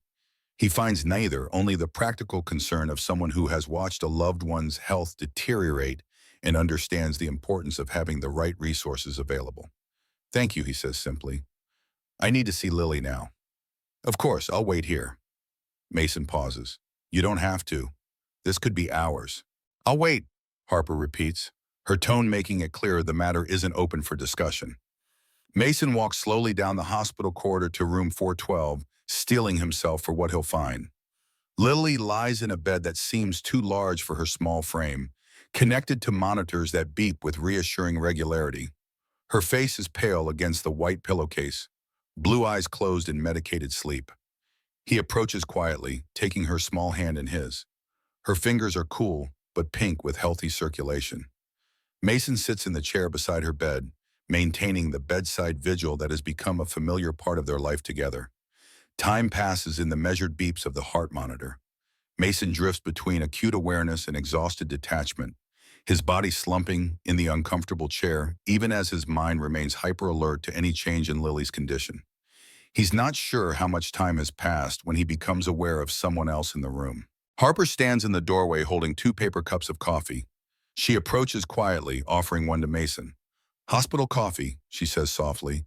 "Universally terrible, but it contains caffeine."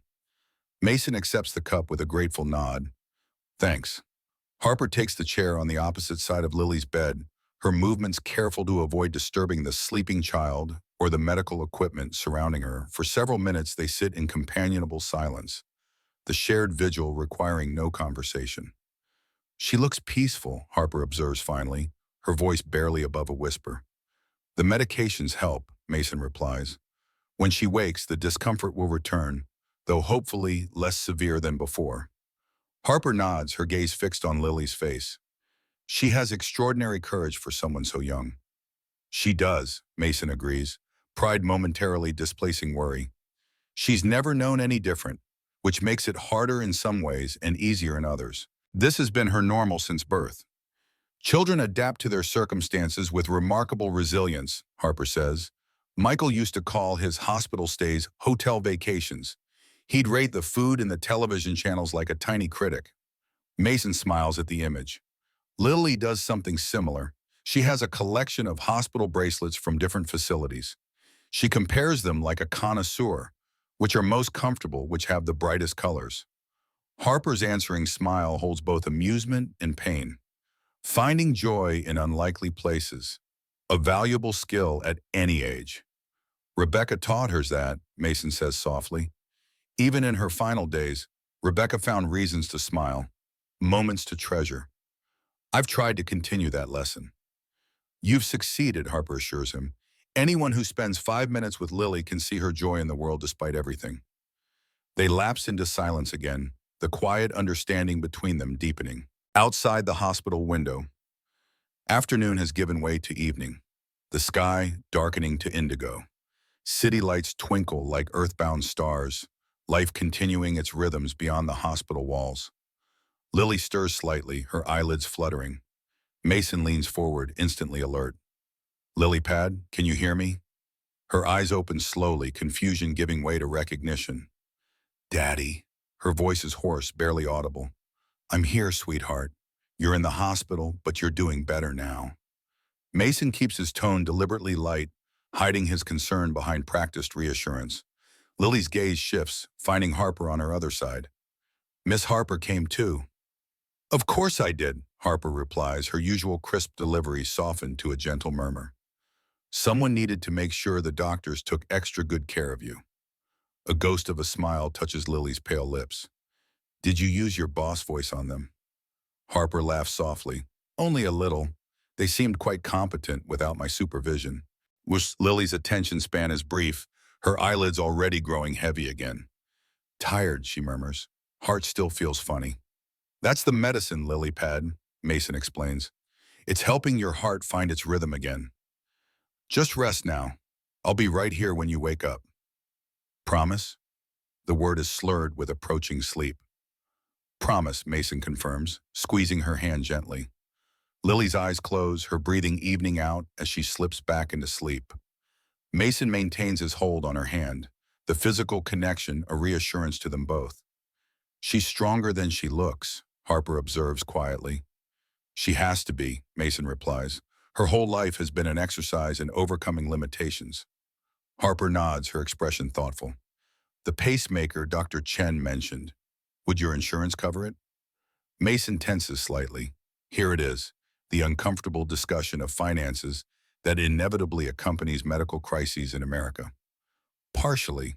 It's experimental, so coverage would be limited. I've been saving for emergencies, but a procedure like this..." He trails off, unwilling to admit the full extent of the financial challenge. His savings would cover perhaps a third of the cost. The rest would require loans, payment plans, possibly even bankruptcy. "The Lancaster Foundation has been funding Dr. Chen's research for 3 years, Harper says carefully, watching his face. Part of that agreement includes covering treatment costs for qualifying patients in her clinical trials. Mason straightens immediately, understanding her implication.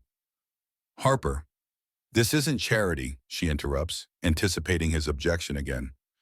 The foundation funds promising medical research in exchange for data that helps improve our disaster response planning.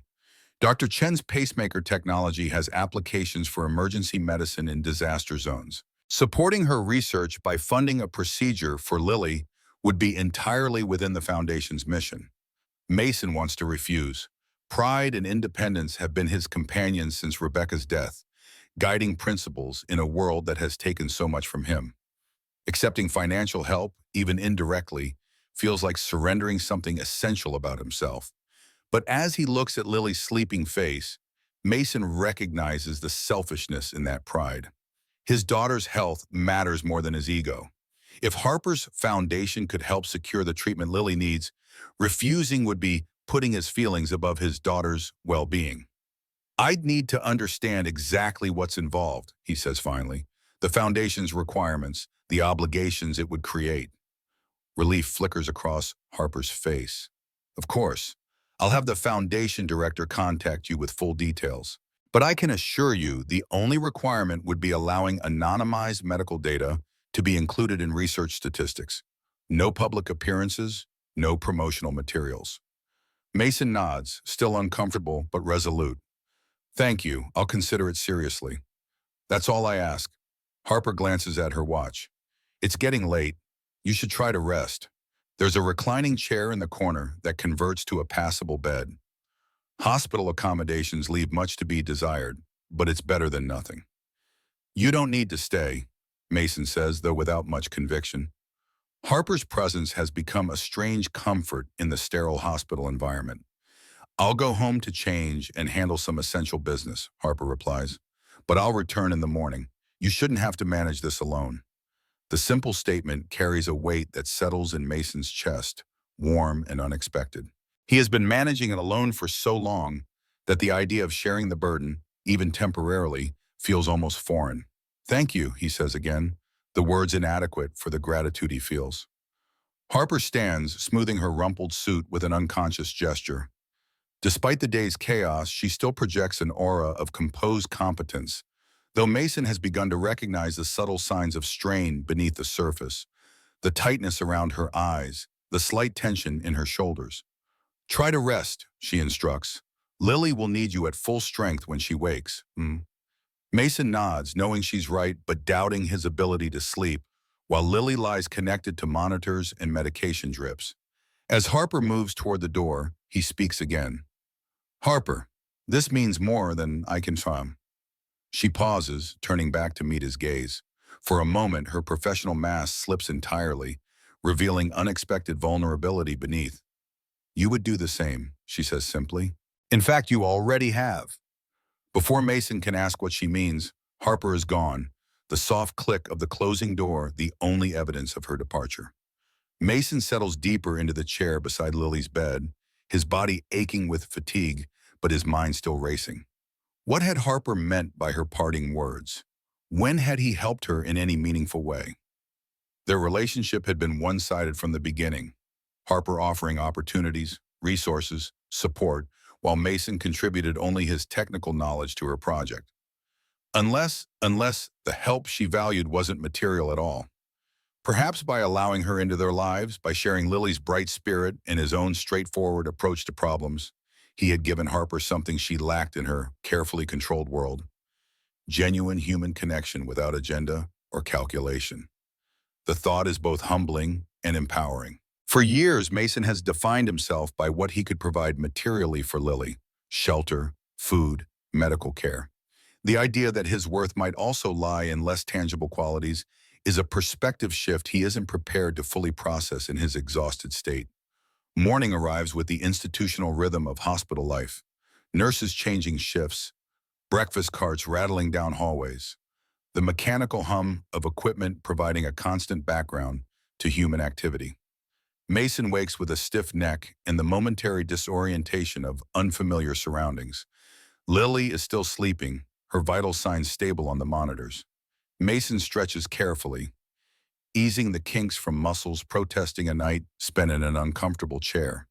He uses the small attached bathroom to wash his face and rinse his mouth, the cold water bringing alertness if not actual refreshment. When he emerges, a nurse is checking Lily's medications and recording vitals. She nods to Mason with the brisk efficiency of someone with too many patients and too little time. Dr. Chen will be by in about an hour, she informs him. Your daughter had a good night.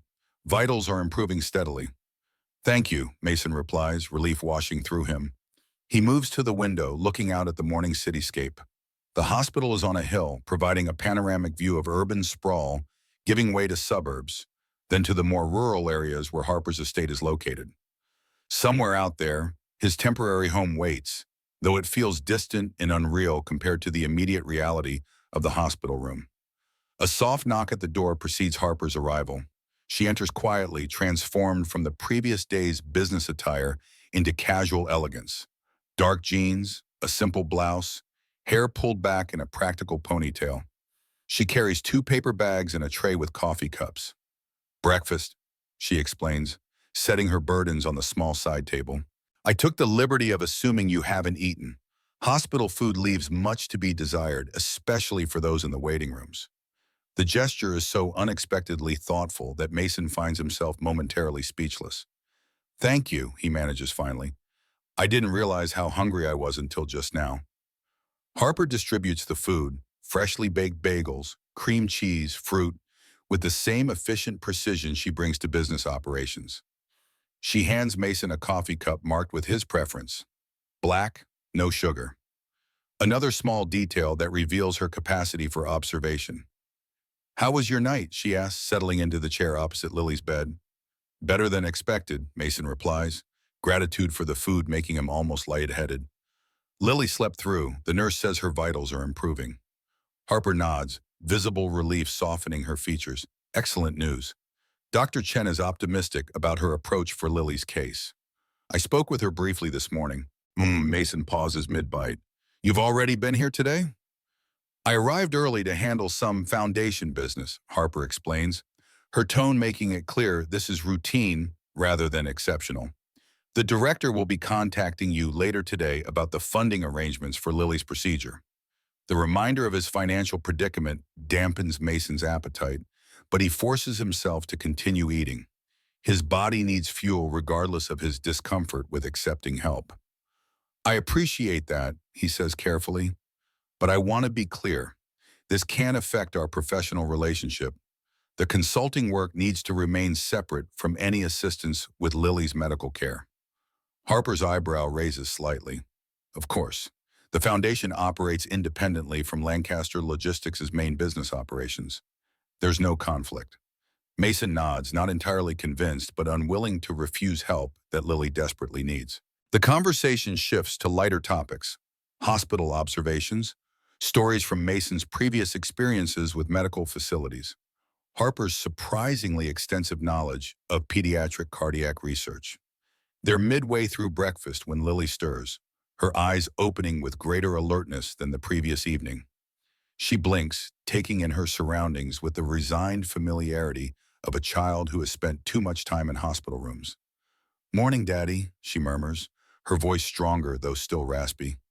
Miss Harper, too. Good morning, Lilypad, Mason replies, moving immediately to her side. How are you feeling?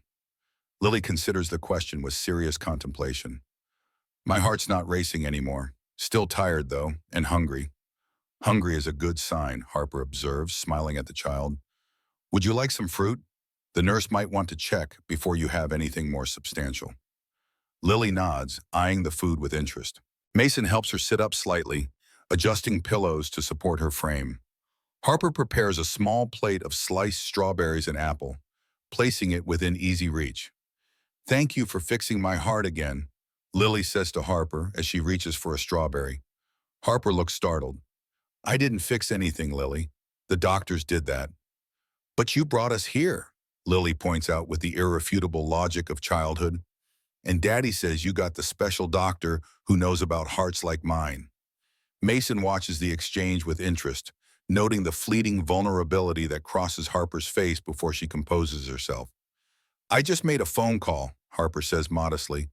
Your daddy did the hard work of taking care of you all these years. Lily nods sagely.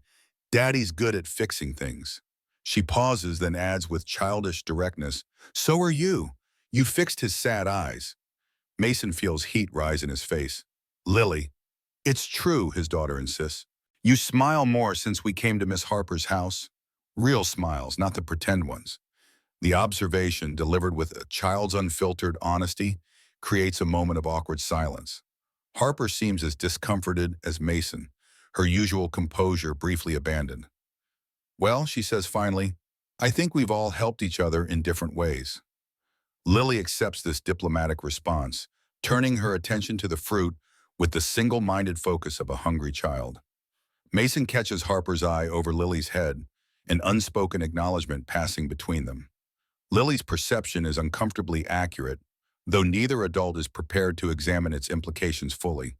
The moment is interrupted by Dr. Chen's arrival. The specialist enters with brisk efficiency, tablet in hand, already reviewing Lily's overnight data. Good morning, Lily, she greets her patient. I hear you're feeling better today. My heart's behaving, Lily confirms, but it still feels funny sometimes. Dr. Chen nods, approaching the bed. May I listen to it? I promise my stethoscope isn't too cold. Lily giggles. Doctors always say that, but it's never true. The examination proceeds with Dr. Chen's gentle efficiency. She listens to Lily's heart from multiple angles, checks reflexes, examines fingernails and skin tone, all while maintaining a conversation that puts the child at ease. Mason watches with the critical eye of a parent who has seen dozens of doctors interact with his daughter, some with clinical detachment, others with patronizing sweetness. Dr. Chen strikes the perfect balance, treating Lily as a person while never forgetting she is a child. Well, Miss Lily, Dr. Chen concludes, your heart is definitely improving, but it's still not as strong as I'd like. Remember how we talked about special heart helpers yesterday? Lily nods, like a tiny computer for my heart. Exactly, Dr. Chen smiles. I think you would benefit from one of those helpers. It would make your heart beat more regularly and help you feel better day to day. Would it hurt? Lily asks, the question revealing her greatest fear. The procedure to put it in would be uncomfortable, Dr. Chen acknowledges honestly. But we have very good medicines to help with that. And afterward, you wouldn't feel the device at all. It would just quietly help your heart do its job. Lily considers this with serious contemplation. Would I be able to run and play like other kids? The question pierces Mason's heart. Lily has always accepted her limitations with remarkable grace, but moments like this reveal her awareness of the differences between her life and those of her peers. Not immediately, Dr. Chen cautions, but over time, yes, you would likely have much more energy for activities. The pacemaker helps your heart work more efficiently, so your body gets the oxygen it needs, even during exercise. Lily's face brightens with hope. I could play tag at recess? Eventually, Dr. Chen confirms. We'd start slowly, but that would be the goal. Lily turns to Mason, her blue eyes wide with plea. Can I have the heart helper, Daddy? Please. Mason swallows hard, emotion threatening to overwhelm his composure. If Dr. Chen thinks it's the best option, then yes, Lilypad. We'll do whatever helps you feel better. Relief and gratitude flood Lily's expression. She turns back to Dr. Chen. When can I get it? We need to run a few more tests first, the doctor explains. But if all goes well, we could schedule the procedure for early next week. You'll stay in the hospital for a few days afterward, so we can make sure everything is working properly. Lily nods, accepting this timeline with the resignation of a child accustomed to medical procedures. Will I have a scar? A small one, Dr. Chen acknowledges. Just about an inch long near your collarbone. It will fade over time. That's okay, Lily decides. Daddy says scars are just proof that you're stronger than whatever tried to hurt you. Mason feels Harper's gaze on him, a mix of surprise and something warmer, more appreciative.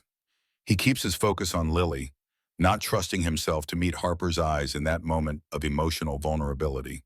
Dr. Chen completes her consultation, discussing technical details and scheduling with Mason while Harper keeps Lily entertained with a game on her tablet. The normality of the scene belies its extraordinariness. The billionaire CEO sitting cross-legged on a hospital chair, patiently explaining game strategies to a 7-year-old with a heart condition. When Dr. Chen departs, promising to return later with test results, a nurse arrives to take Lily for an echocardiogram. Mason helps transfer his daughter to a wheelchair, kisses her forehead, and watches as she is wheeled away for yet another in the endless series of tests that have defined her young life. Left alone with Harper, Mason feels a strange mix of gratitude and discomfort. The professional boundaries between them have blurred beyond recognition in the past 24 hours. Harper has seen him at his most vulnerable, afraid for his daughter, uncertain about the future, dependent on others for help he couldn't provide himself. "Thank you," he says finally, breaking the silence between them. "For everything, the foundation's support, staying here. It's far beyond what I could have expected."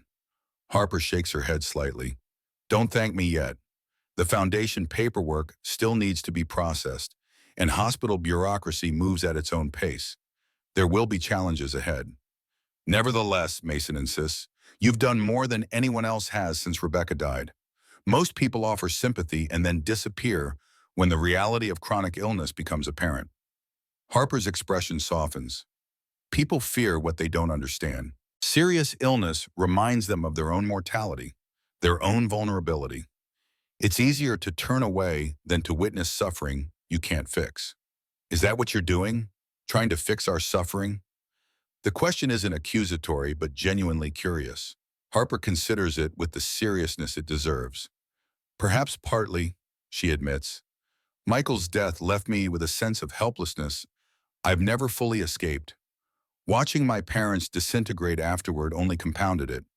When I see you and Lily, your closeness, your resilience despite everything, I want to support that, not just for your sakes, but because it represents something I lost and never found again." The honesty of her response catches Mason off guard. He had expected a polite deflection or a business-like explanation about foundation objectives. Instead, Harper has revealed a personal truth that makes her support more meaningful and, paradoxically, easier to accept. "Lily was right, you know," he says after a moment, "about the smiles, being around you and working on the project. It's awakened something I thought I'd left behind permanently, a sense of purpose beyond daily survival." Harper meets his gaze directly. "That works both ways. Your perspective has been invaluable to the project, but more than that," she hesitates, seemingly searching for words, an unusual occurrence for someone typically so articulate. "You and Lily have reminded me that success isn't measured solely in profit margins and market share." Before either can speak again, Mason's phone chimes with a message. He checks it, then frowns. "Something wrong?" Harper asks immediately. "Jason from the engineering team," Mason explains. "He says they've hit a critical issue with the guidance system simulation. The power supply modifications we discussed yesterday are creating unexpected interference with the navigation backup." Harper's expression shifts subtly, the personal vulnerability replaced by professional focus. "Can it wait until tomorrow? Lily should be your priority right now." Mason appreciates the sentiment, but shakes his head. The team has a prototype demonstration scheduled for Monday. If the interference issue isn't resolved, they'll have to postpone, which would give Rothschild's team a potential advantage in the contract competition. Understanding dawns in Harper's eyes. "You want to help them solve it?" "I think I can," Mason admits. "Based on Jason's description, it sounds like a shielding problem I encountered in aircraft systems. But I'd need access to the simulation software, which is only on the secure servers at your estate." Harper considers for a moment, then reaches a decision. "Lily will be in tests for at least 2 hours, correct?" Mason nods. "The echocardiogram is just the first in a series. Dr. Chen was very thorough in her testing orders." "Then I propose a compromise," Harper says. "We return to the estate. You work with the team to address the critical issue, and we come back here before Lily returns from her tests. She need never know we were gone." The suggestion makes practical sense, yet Mason hesitates. "What if something happens while we're away?" "The hospital has your contact information," Harper points out, "and it would be a 30-minute drive at most. Dr. Chen herself said Lily is stable now." Mason weighs the options. The guidance system project is important, not just professionally, but for its potential to save lives in disaster situations. A few hours of focused work might solve a problem that would otherwise delay crucial development. "All right," I think he agrees finally, "but we need to be back before Lily returns from testing. I promised I'd be here when she got back." Absolutely, Harper confirms. I'll have the car brought around. The drive back to the estate is swift and purposeful, Harper handling the Mercedes with the same confident precision she brings to everything else. Mason uses the time to exchange messages with Jason, getting more details about the interference issue and mentally mapping out potential solutions.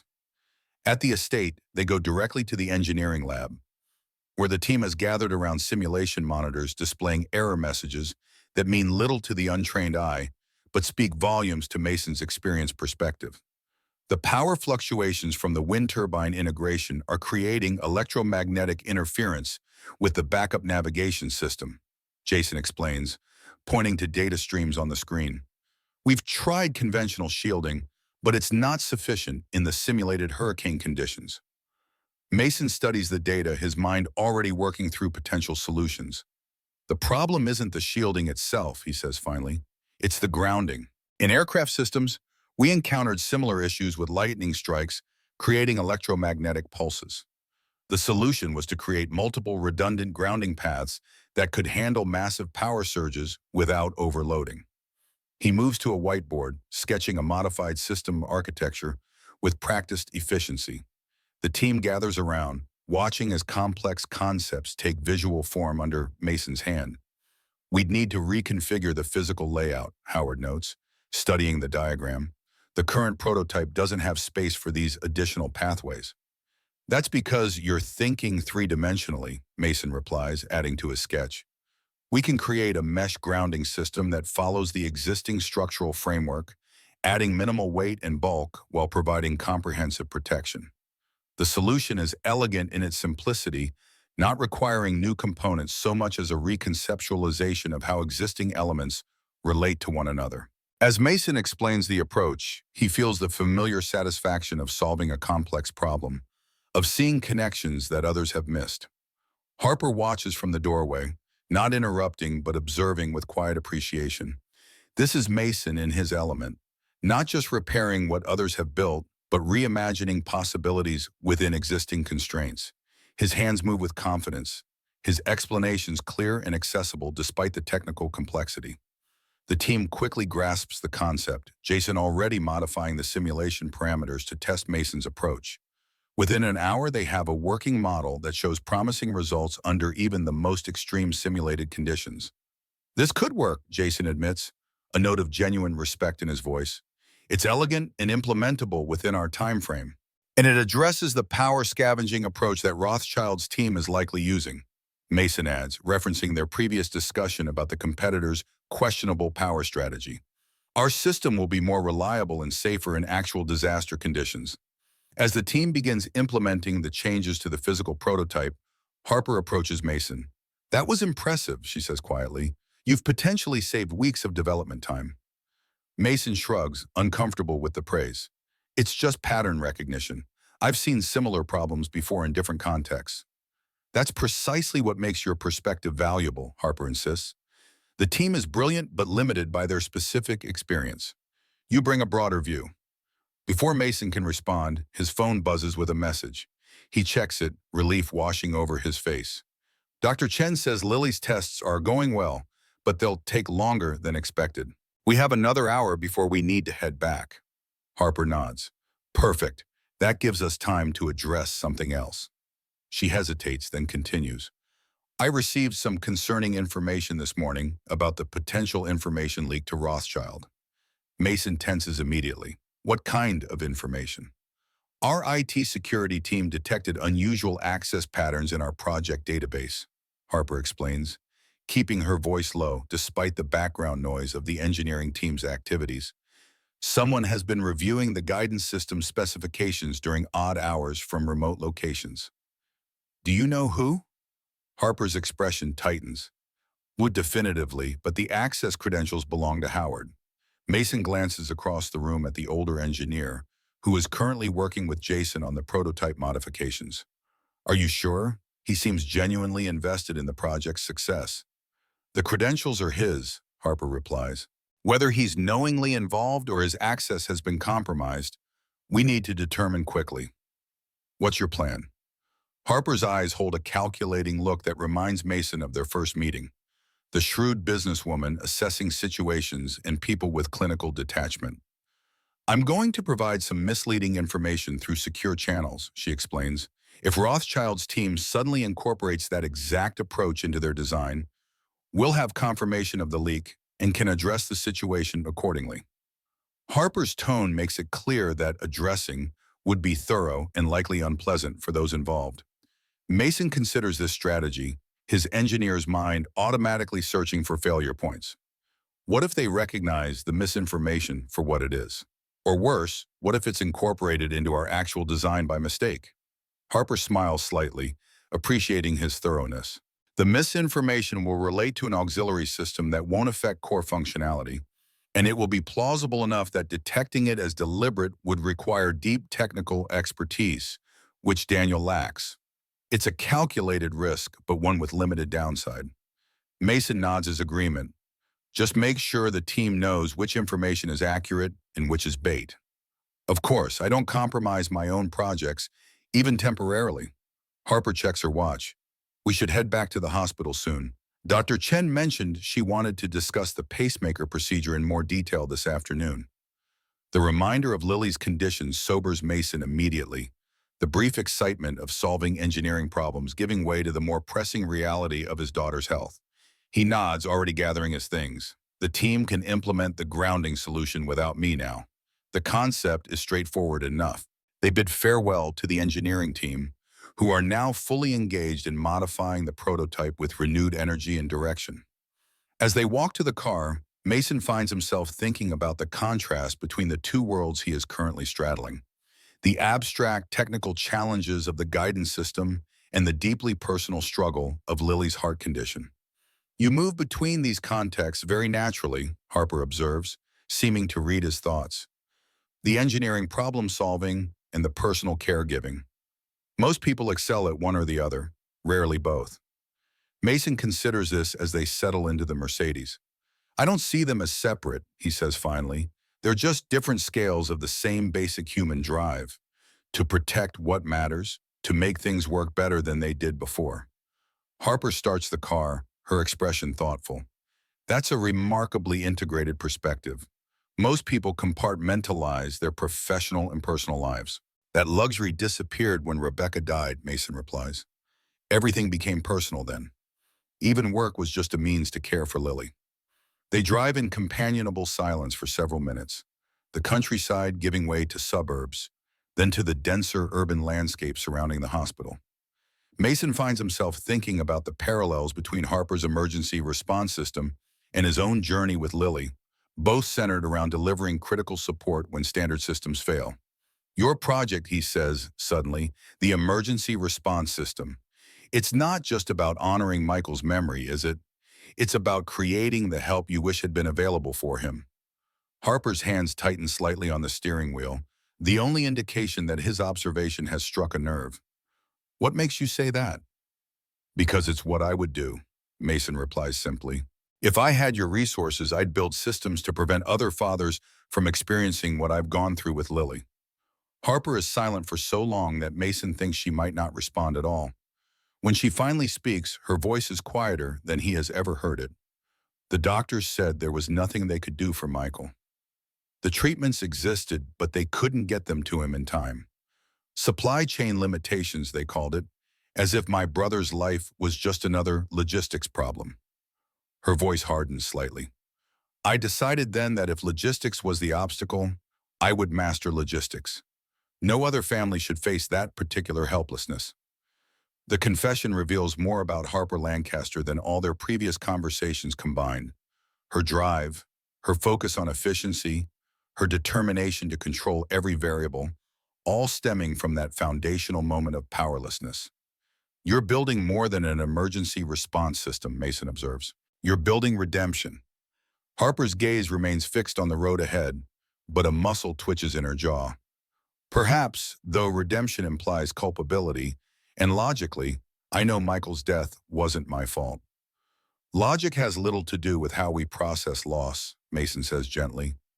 I still find myself thinking of what I could have done differently with Rebecca, even though her condition was medically beyond anyone's control.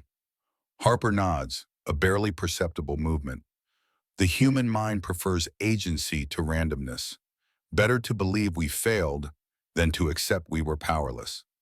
They arrive at the hospital parking garage, the conversation pausing as Harper maneuvers the Mercedes into a space. As they walk toward the elevator, Mason finds himself studying Harper with new understanding. The Ice Queen CEO, the ruthless businesswoman. These are roles she has constructed to pursue a deeply personal mission disguised as corporate expansion. For what it's worth, he says as they wait for the elevator, I think your emergency response system would make Michael proud, not because of its technical sophistication, but because it represents your refusal to let his death be meaningless. Harper's composure wavers for just a moment, something raw and vulnerable flashing across her face before she regains control. Thank you, she says simply. That matters to me. The elevator arrives, saving them from the emotional weight of the moment. They ride in silence to Lily's floor, each processing the unexpected depth of their conversation. When they reach Lily's room, they find her already back from her tests, looking tired but alert. Her face brightens as they enter.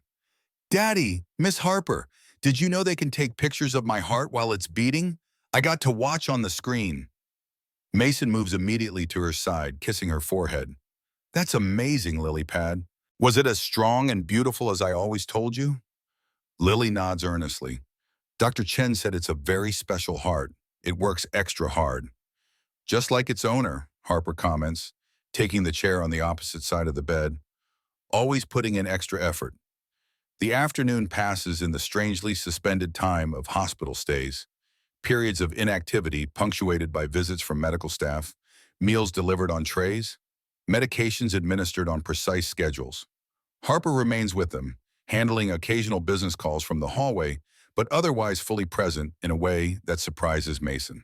Dr. Chen returns in the late afternoon with detailed test results and a more specific plan for Lily's pacemaker procedure. She brings images and models, explaining the process in terms that Lily can understand without talking down to her. We'll make a small pocket under your skin right here, Dr. Chen explains, pointing to a spot near Lily's collarbone. The pacemaker itself is about this size. She holds up a small disc, roughly the diameter of a $50 but thinner. Then we'll place tiny wires that go to your heart to help it keep the right rhythm.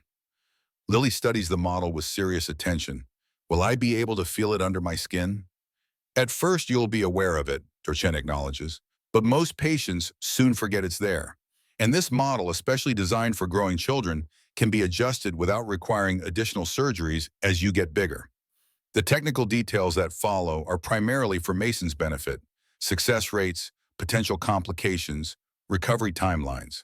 Throughout the discussion, Harper asks occasional questions that reveal her surprisingly extensive knowledge of cardiac care, clarifying points that Mason hadn't thought to address. When Dr. Chen departs, promising to schedule the procedure for the following Tuesday, Lily turns to Harper with curious eyes. How do you know so much about hearts, Miss Harper? A shadow crosses Harper's face briefly. My little brother had a heart condition too when I was younger. Did he get better? Lily asks innocently. Mason tenses, but Harper answers with gentle honesty. No, sweetheart. This was a long time ago, before they had the special helpers like the one Dr. Chen wants to give you. The doctors tried very hard, but his heart was too tired to keep working. Lily absorbs this with the solemn contemplation children sometimes bring to profound subjects. That's why you're making the special delivery machines, isn't it? To help people like your brother. Harper looks startled. How did you know about that project? I heard you and Daddy talking about it, Lily explains, about helping people when storms break everything. Daddy said it was important. Your daddy is right, Harper confirms. It is important. Because you want to fix things, Lily states with absolute certainty, just like Daddy does. The simple observation creates a moment of connection between the adults, a recognition of the underlying similarity that Lily has perceived with a child's unfiltered clarity. Both Harper and Mason are, in their different ways, driven by the need to repair what is broken, to impose order on chaos, to protect against future harm. The evening brings a new development. As Mason is helping Lily with her dinner, a hospital administrator arrives with foundation paperwork for the pacemaker procedure. The woman, professionally dressed and carrying a tablet, addresses Mason directly. Mr. Carter, I'm Amanda Winters from Hospital Administration. I understand the Lancaster Foundation will be covering Miss Carter's procedure and related care. Her tone is matter-of-fact, as if multi-million-dollar charitable interventions are routine occurrences. Perhaps in this hospital, they are. Mason nods, uncomfortable but resigned to the necessity. That's my understanding, yes. Excellent. I just need your signature on these authorization forms. Everything has been pre-approved. This is merely a formality to allow us to proceed with scheduling. As Mason signs the documents, he is acutely aware of Harper watching from across the room, her expression carefully neutral. The administrator taps a few commands on her tablet, then nods with satisfaction. All set. Dr. Chen's office will contact you with the final schedule, but we've tentatively booked the procedure for Tuesday morning at 8 o'clock a.m. Miss Carter will need to be admitted the evening before for preparation. After the administrator leaves, Mason turns to Harper. That was efficient. The foundation board met this morning before I came to the hospital, Harper explains.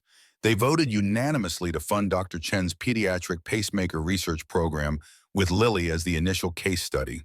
The arrangement benefits everyone, Dr. Chen gets research funding, the hospital receives positive publicity for pioneering treatment, and Lily gets the care she needs. The clinical description can't quite mask the personal involvement behind the arrangement. Mason knows that Harper must have marshaled significant resources and influence to make everything happen so quickly and smoothly. Thank you, he says simply, the words inadequate for his gratitude.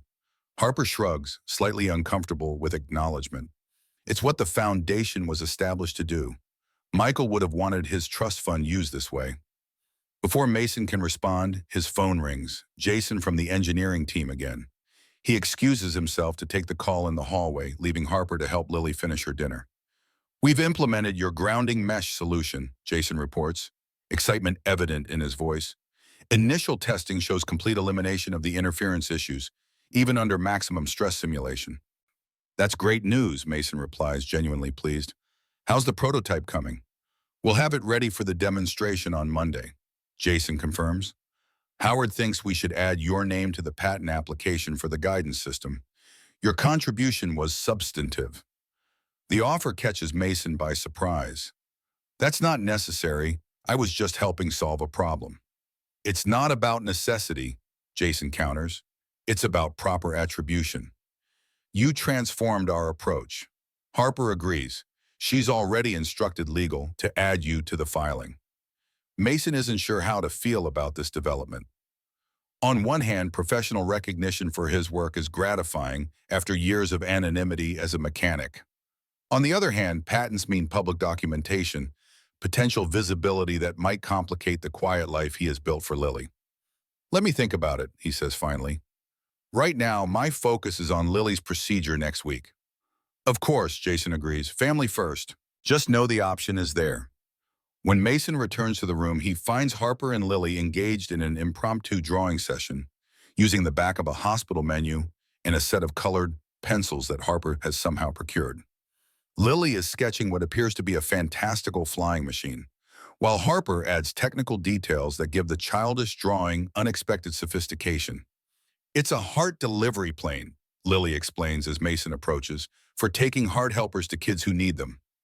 The concept, so innocent yet so aligned with both adults' deeper motivations, creates a lump in Mason's throat. That's a wonderful idea, Lilypad. Ms. Harper says we need to add landing gear for rough places, Lily continues seriously, and special boxes to keep the heart helpers safe. Very practical considerations, Mason agrees, exchanging a glance with Harper over Lily's head. The moment of connection is brief but profound, an acknowledgement of how completely this child has intuited their shared purpose. As evening deepens into night, Lily grows tired, the day's tests and activities taking their toll on her limited energy reserves.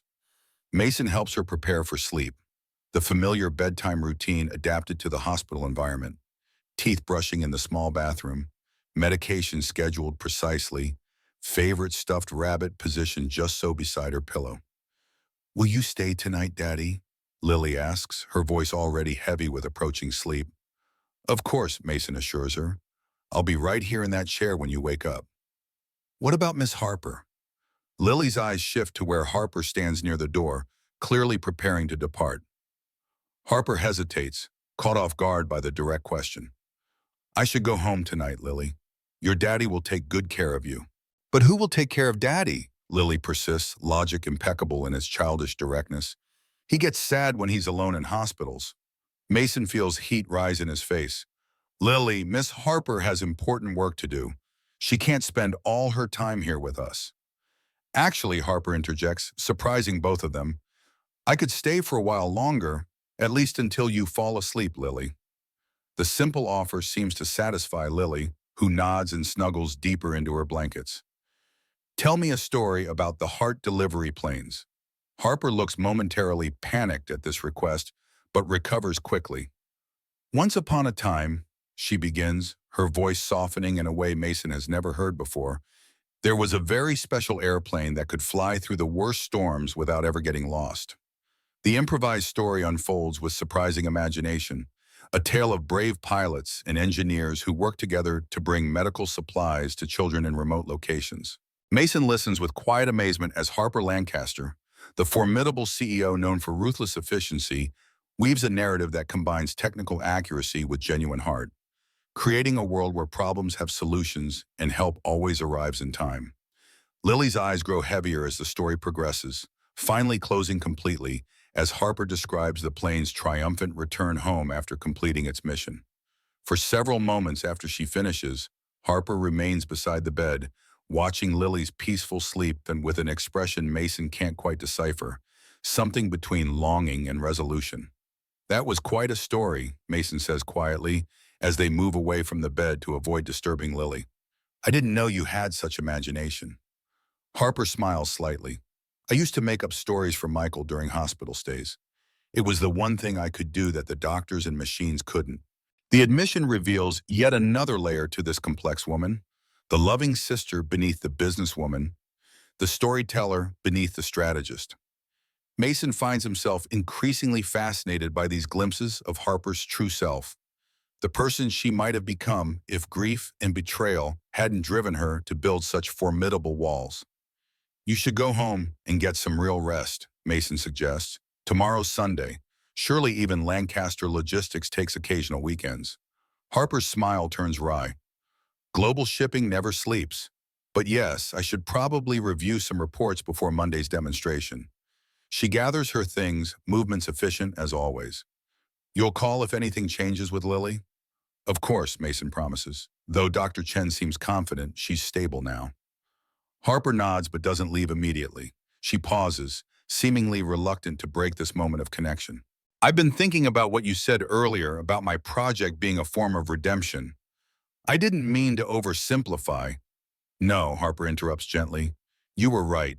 I've spent years building systems to control outcomes, to prevent failures like the one that took Michael. But control is an illusion, isn't it? All we can really do is create better responses to inevitable chaos. The insight is profound coming from someone whose life has been dedicated to imposing order. That's why redundancy matters in engineering, Mason agrees. Not because we can prevent all failures, but because we can design systems that survive them. Systems and people, Harper adds softly. Her gaze shifts to Lily, then back to Mason. Good night, Mason. Try to rest yourself. After she leaves, Mason settles into the reclining chair that will serve as his bed for another night. Despite its institutional discomfort, he finds himself more at peace than expected. Lily is receiving the best possible care. The financial burden of her treatment has been lifted. And somehow, in the midst of crisis, he has found unexpected connection with a woman he would once have dismissed as belonging to an inaccessible world. Sunday passes with the slow rhythm of hospital time. Lily's condition continues to improve, her energy returning gradually. Harper arrives mid-morning with fresh clothes for Mason and more books for Lily, her practical thoughtfulness once again catching Mason by surprise. Dr. Chen visits in the afternoon, confirming Tuesday's surgery schedule and reviewing the final test results. Everything looks optimal for the procedure, she assures them. Lily's heart is responding well to the preoperative medications. By evening, Lily is well enough to sit in the small garden area adjacent to the pediatric ward, watching butterflies with the focused attention she brings to everything. Harper joins them there, having changed from her morning business attire into more casual clothes. The monarch migration passes through this area, she tells Lily, pointing to an orange and black butterfly resting on a purple flower. They travel all the way from Canada to Mexico every year. Without getting lost? Lily asks, fascinated. Without getting lost, Harper confirms. They have internal navigation systems more reliable than anything humans have built. Maybe that's what your heart delivery planes should use, Lily suggests seriously. Butterfly navigation. Harper exchanges an amused glance with Mason. That's actually not a bad idea. Biomimicry, copying nature's solutions, is a powerful design approach. The conversation drifts to other topics, the three of them sharing a peaceful moment that feels remarkably like family. Mason observes how naturally Harper has integrated into their small world, how Lily has accepted her presence as if it were always meant to be there. Later, as Lily sleeps and they sit quietly in her room, Harper breaks a comfortable silence. The board meeting tomorrow will be challenging. Daniel has requested time to present Rothschild's alternative proposal directly to our directors. Mason raises an eyebrow. Is that normal procedure? No, Harper says, her expression hardening slightly. It's a power play. As a major shareholder, he has certain rights, but this is deliberately provocative. He's trying to undermine confidence in our approach before the FEMA presentation. And our information leak? The trap is set. We'll know soon if the bait is taken. Harper's fingers tap a restless rhythm on the arm of her chair. I should be there tomorrow for the prototype demonstration, but with Lily's procedure the next day. Go, Mason interrupts gently. Lily will be stable here. The doctors are just monitoring her before surgery. I'll keep you updated and you can focus on the presentation. Harper studies him for a moment, then nods. Thank you. The demonstration needs to be flawless if we're going to counter Daniel's influence with the board. Mason understands the stakes. This isn't just a business competition for Harper, but a deeply personal battle. One front in a larger war that began with her divorce and continues through every aspect of her professional life. The team is well prepared, he assures her. The system works. Trust in that. A ghost of a smile touches Harper's lips. Trust doesn't come easily to me anymore. I've noticed, Mason says with gentle humor, but sometimes it's necessary, especially when you can't control every variable yourself. Harper's expression suggests this is a lesson she's still learning, a concession to reality rather than a comfortable choice. I should go. Tomorrow will be intense. She rises, smoothing her clothes with that habitual gesture. I'll call after the demonstration. Good luck, Mason offers, though I doubt you need it. In my experience, Harper replies, pausing at the door, luck is just another word for proper preparation meeting opportunity, and we are very well prepared. The night passes quietly, Lily sleeping peacefully while Mason drifts in and out of restless dreams. Morning brings a text from Harper. Demonstration at 11. Board meeting at 2. Will update to you. The brevity speaks to her focus, the businesswoman fully engaged now. Mason spends the morning helping Lily prepare mentally for tomorrow's procedure, answering her questions with honest simplicity. Will it hurt? Yes, but not for long, and they'll give you medicine to help. Will you be there when I wake up? Always, Lily Pad, always. Around noon, a nurse delivers lunch trays. As they eat, Mason's phone rings, Jason calling from the lab. How did it go? Mason asks immediately. The demonstration was perfect, Jason reports, excitement evident in his voice. The prototype performed exactly as predicted, even in simulated hurricane conditions. The FEMA representatives were clearly impressed. Harper was brilliant in her presentation, concise, authoritative, completely in command of the technical details. Relief washes through Mason. That's excellent news. The board meeting should go well then. There's a hesitation on the line. Maybe, but there's something else you should know. Alex Reynolds didn't show up for work today. Lex? Mason searches his memory. Howard's assistant? Yes, and here's the concerning part. The security team checked his computer access logs. He's the one who's been using Howard's credentials after hours. And get this, he used to work for Rothschild Shipping before joining Lancaster. The pieces click into place. He's been feeding information to Daniel. It looks that way. The misleading specifications we planted, They were accessed from his home IP address last night. Harper's having security investigate further, but it seems pretty clear. Mason processes this information, thinking through the implications. How's Howard taking it? Hard, Jason admits. He trusted Alex completely, gave him his password for emergencies. He feels responsible. He shouldn't. This was calculated corporate espionage. Mason's mind shifts to the upcoming board meeting. Is Harper planning to confront Daniel with this evidence? I'm not sure. She's playing this close to the chest. The board meeting starts in an hour, and she's been in preparation with legal since the demonstration ended. After the call ends, Mason explains the situation to Lily in simplified terms, a work problem that Miss Harper is solving. Lily listens with serious attention, then offers her child's perspective. If someone is being mean to Miss Harper, she should tell them to stop. That's what my teacher says to do with bullies. Mason smiles at the simple wisdom. Sometimes adult problems are a bit more complicated, Lilypad.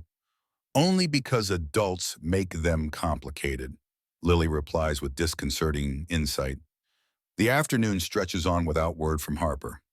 Mason tries not to watch the clock, knowing board meetings can run long, especially with contentious issues. He helps Lily with a puzzle Dr. Chen brought, discusses tomorrow's procedure with nurses, handles routine matters, while anxiety about Harper's situation simmers beneath the surface. It's nearly 6 when Harper appears at the door to Lily's room. Her business suit is impeccable as always, but Mason immediately notices signs of strain, tightness around her eyes, a certain rigidity in her posture beyond her usual perfect carriage. "Miss Harper," Lily calls cheerfully, "did you tell the bully to stop?" Harper blinks in surprise, then manages a small smile. "Something like that, Lily." Mason rises, reading her expression. "How did it go?" "May I speak with you privately?" Harper asks, her controlled tone suggesting the news isn't entirely positive. In the hallway, away from Lily's curious ears, Harper's professional facade cracks slightly. Daniel brought formal allegations of patent infringement against Lancaster Logistics. He claims our guidance system is based on proprietary Rothschild technology. "That's absurd," Mason says immediately. "He's the one who's been stealing our designs through Alex Reynolds." We presented that evidence, but Daniel was prepared. He claims Alex was a double agent, sent by me to plant false evidence of corporate espionage while actually stealing Rothschild intellectual property. Harper's voice is tight with controlled anger. It's completely fabricated, but he's convinced some board members there's enough doubt to warrant an investigation. What does that mean for the project? The FEMA presentation is postponed pending investigation results. All prototype development is suspended. Harper's hands clench briefly before she forces them to relax. It's a delay tactic. Daniel knows his system has fundamental flaws. He's buying time to correct them before comparative testing. Mason absorbs this setback, seeing beyond the business implications to what it means for Harper personally. "I'm sorry, I know how important this is to you." "To all of us," Harper corrects. "This system could save countless lives in disaster zones." She exhales slowly, composing herself. But that's not the worst of it. Daniel somehow learned about Lily's condition and the Foundation's support for her procedure. Mason stiffens. "How?" "I don't know, but he implied to the board that my judgment is compromised by personal involvement with you and Lily, that I'm allowing emotional factors to influence business decisions." Harper's expression hardens.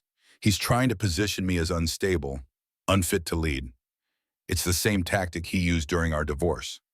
"What do you need me to do?" Mason asks, anger rising on her behalf. "Nothing," Harper says firmly. "This is my battle. I've weathered worse from Daniel.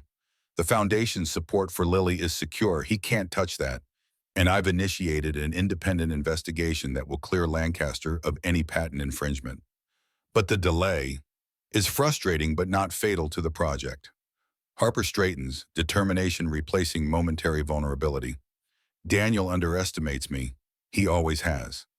Mason studies her face, seeing the steel beneath the surface. The woman who built a global empire from her father's company, who refuses to be defeated by personal or professional setbacks. It's a strength he's come to admire deeply. "We should tell Lily her procedure is still on schedule," he suggests. "She doesn't need this additional worry." Harper nods, her expression softening at the mention of Lily. "Absolutely, nothing changes for her." When they return to the room, Lily immediately senses the tension despite their efforts to appear normal. Is everything okay? She asks, looking between them with worried eyes. Harper sits on the edge of the bed, her voice gentling, as it always does with Lily. Everything's fine with your procedure tomorrow. That's what matters most right now. But something else is wrong, Lily persists. I can tell. Mason and Harper exchange glances, silently acknowledging Lily's perceptiveness. You're right, Harper admits. There's a problem with my work project. Someone is making it difficult to move forward. The bully, Lily states with certainty. Yes, Harper agrees, after a moment. I suppose he is a kind of bully. My teacher says bullies are scared inside, Lily offers. That's why they try to make other people scared too. Harper considers this with surprising seriousness. Your teacher's very wise, Lily. I think that's exactly right. The conversation shifts to tomorrow's procedure, but Mason notices a subtle change in Harper's demeanor, a thoughtfulness that suggests Lily's simple insight has resonated on some deeper level. Evening brings final preparations for tomorrow's surgery. Dr. Chen visits with last-minute instructions. Nurses come to adjust Lily's medications and attach monitoring equipment for overnight observation. Through it all, Harper remains, her presence steady and supportive. When Lily finally drifts to sleep, Mason and Harper sit in the dim light of the hospital room, their voices low to avoid disturbing her. You don't have to stay, Mason says, though he's come to appreciate her presence more than he can express. Tomorrow will be a long day for all of us. I want to be here, Harper replies simply.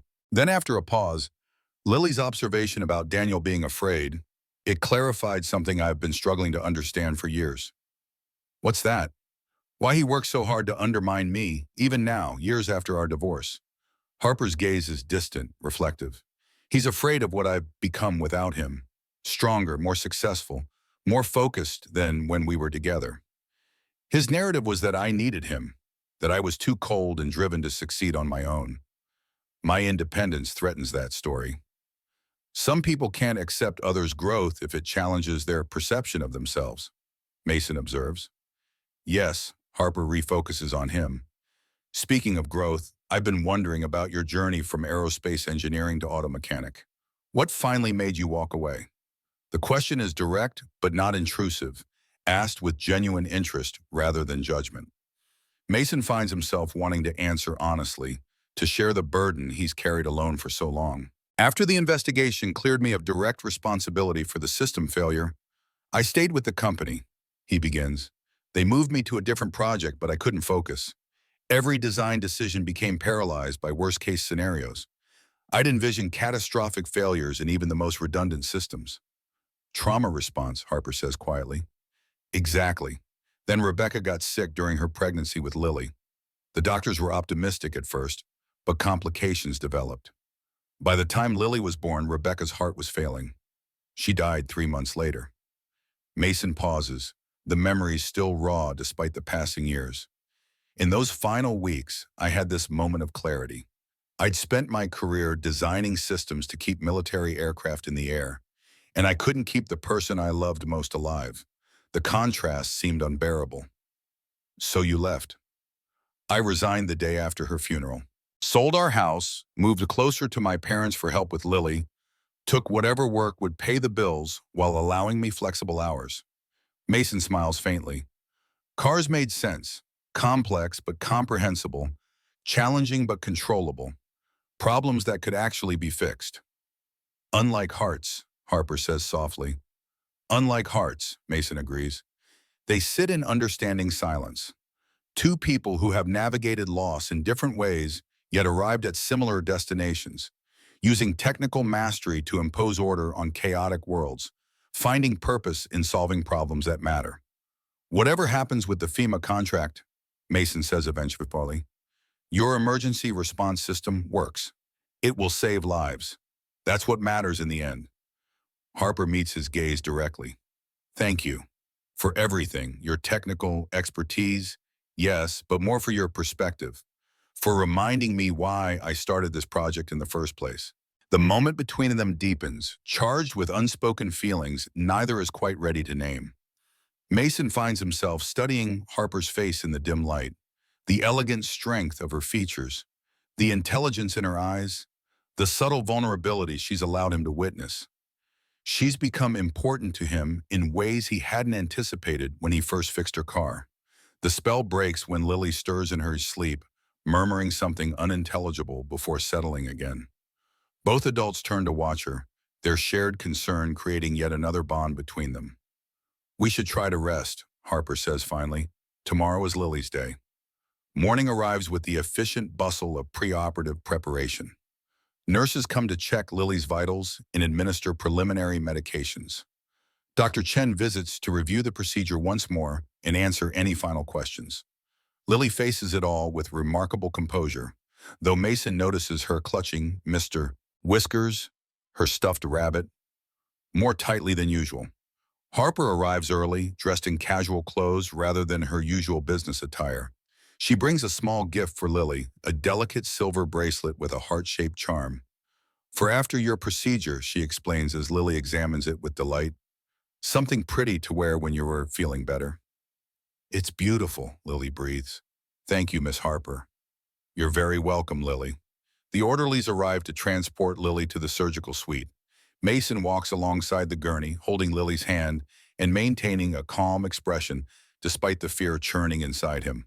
Harper follows a few steps behind, her presence supportive but unobtrusive.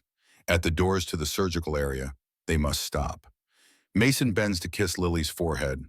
"I'll be right here when you wake up, Lily Pad. The doctors are going to take excellent care of you."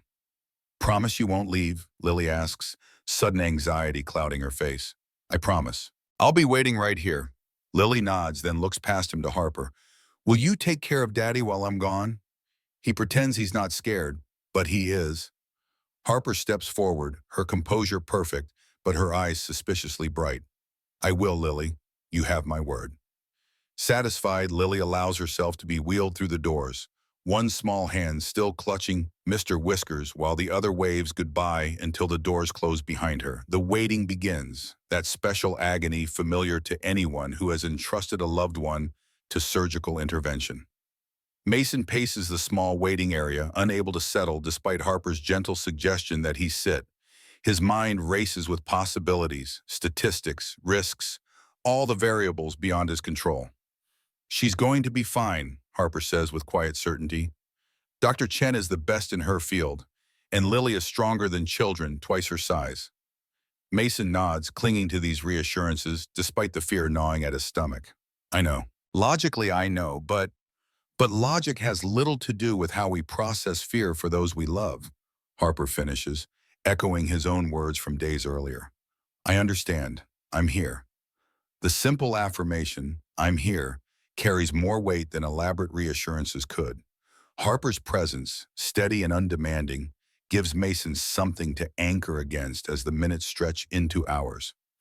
Midway through the procedure, Harper's phone vibrates. She checks it, frowning slightly. "Problem?" Mason asks, grateful for any distraction. "Potentially. The independent investigators want to interview me about the patent allegations. They're at the estate now." Harper's expression is conflicted. "I should go." "Of course," Mason agrees immediately. "This is important for clearing Lancaster's name." "I promised Lily I'd stay with you," Harper says, clearly torn between obligations. "And you have," Mason assures her. "But some battles can't wait. Go handle this. I'll call you as soon as there's news about Lily." Harper hesitates, then nods decisively. "I'll be back as soon as possible." And Mason, she meets his gaze directly. She really is going to be fine. After Harper leaves, the waiting becomes even more difficult. Mason alternates between pacing and sitting, between checking his watch and trying not to check his watch. He attempts to read magazines left in the waiting area but can't focus on the words. Every opening of the surgical suite doors sends his heart racing, only to sink when it's someone else's doctor with someone else's news. Finally, after what feels like eternity, Dr. Chen emerges. Her surgical mask is lowered, her expression tired but satisfied. "Mr. Carter," she says, approaching with swift steps. "The procedure went very well. We placed the pacemaker successfully, and Lily's heart is responding beautifully to the assistance." Relief floods through Mason, so powerful he has to steady himself against a chair. She's okay? She's in recovery now. Everything went according to plan. Textbook perfect, actually. Her heart rhythm stabilized immediately with the pacemaker's support. Dr. Chen smiles, genuine warmth breaking through her professional demeanor. She's going to do very well, Mr. Carter. This device will transform her quality of life. When can I see her? She'll be in recovery for another hour, then move to the ICU for overnight monitoring. Standard procedure for pediatric cardiac patients. You can see her briefly once she's settled there, though she'll be quite groggy from the anesthesia. Mason nods, overwhelmed with gratitude. Thank you, Chen, for everything. You're welcome. The nurse will come get you when Lily's ready for visitors.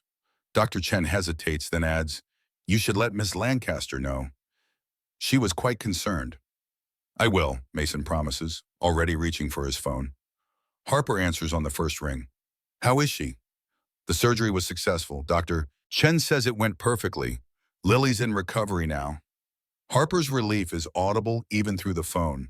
That's wonderful news, Mason. I'm so glad. How are things there, the investigation?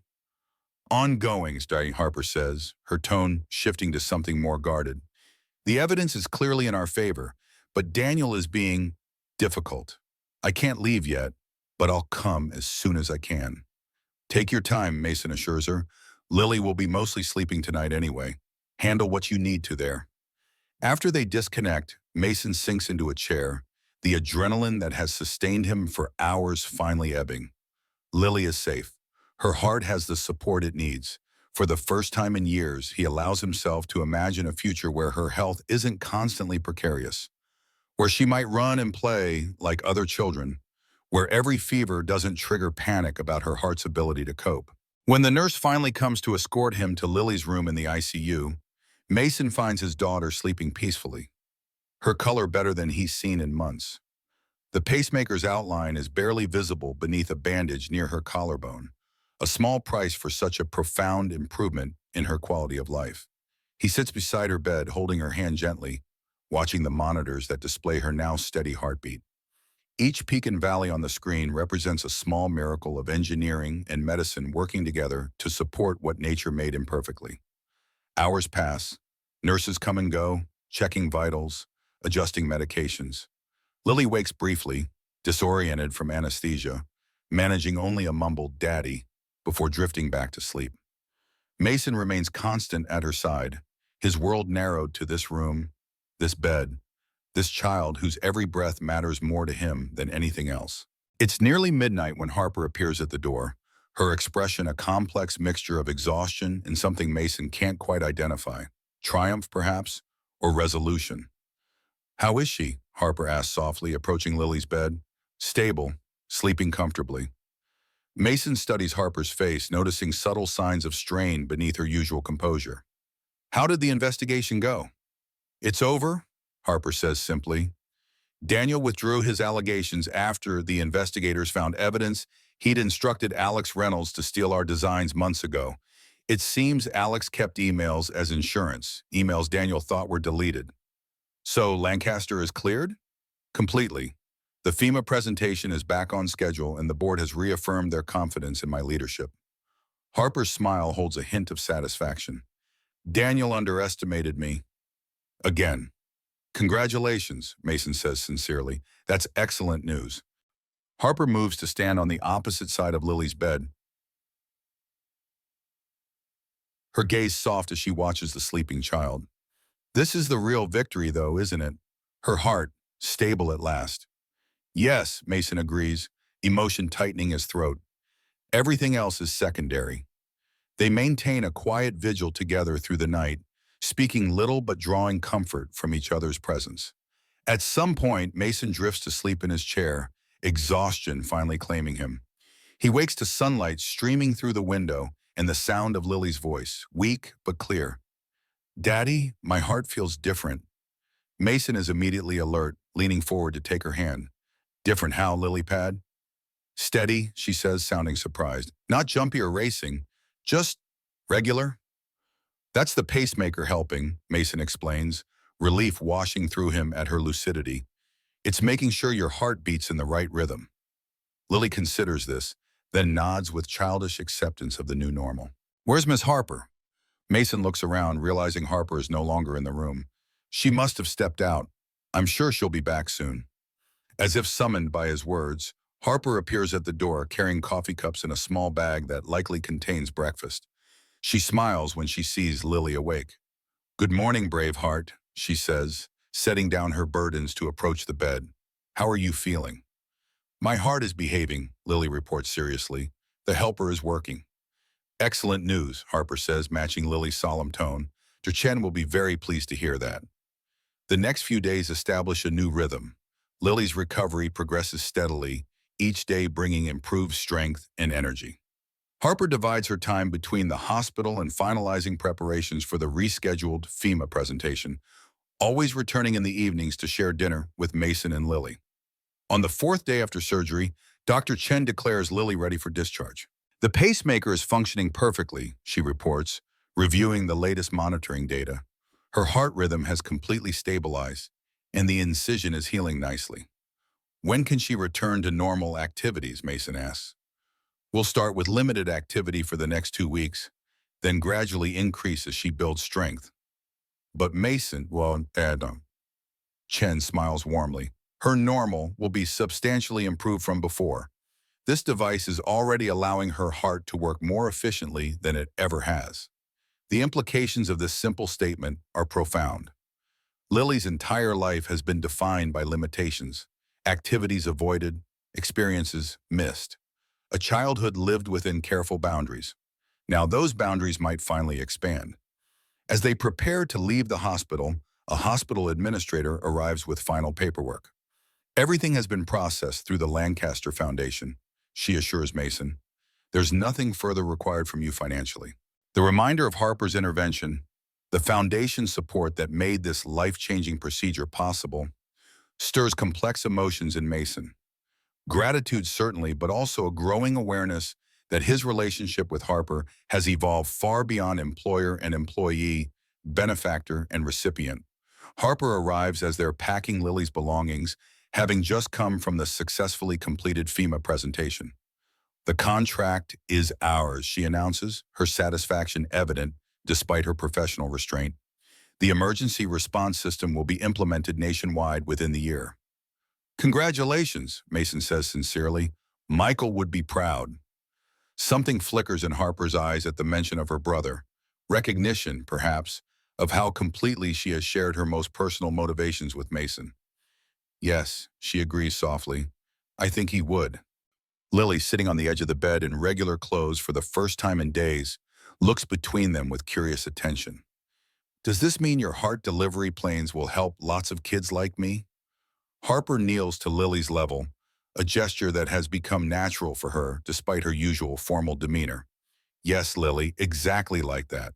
They'll deliver medicine and special devices to children who need them, even when storms or other disasters make regular deliveries impossible. Lily nods with serious approval. Good.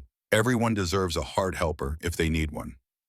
The simple wisdom of this statement seems to touch Harper deeply. She takes Lily's small hand in hers, her usual composure briefly yielding to genuine emotion. You're absolutely right, and I promise we'll do everything possible to make sure they get them.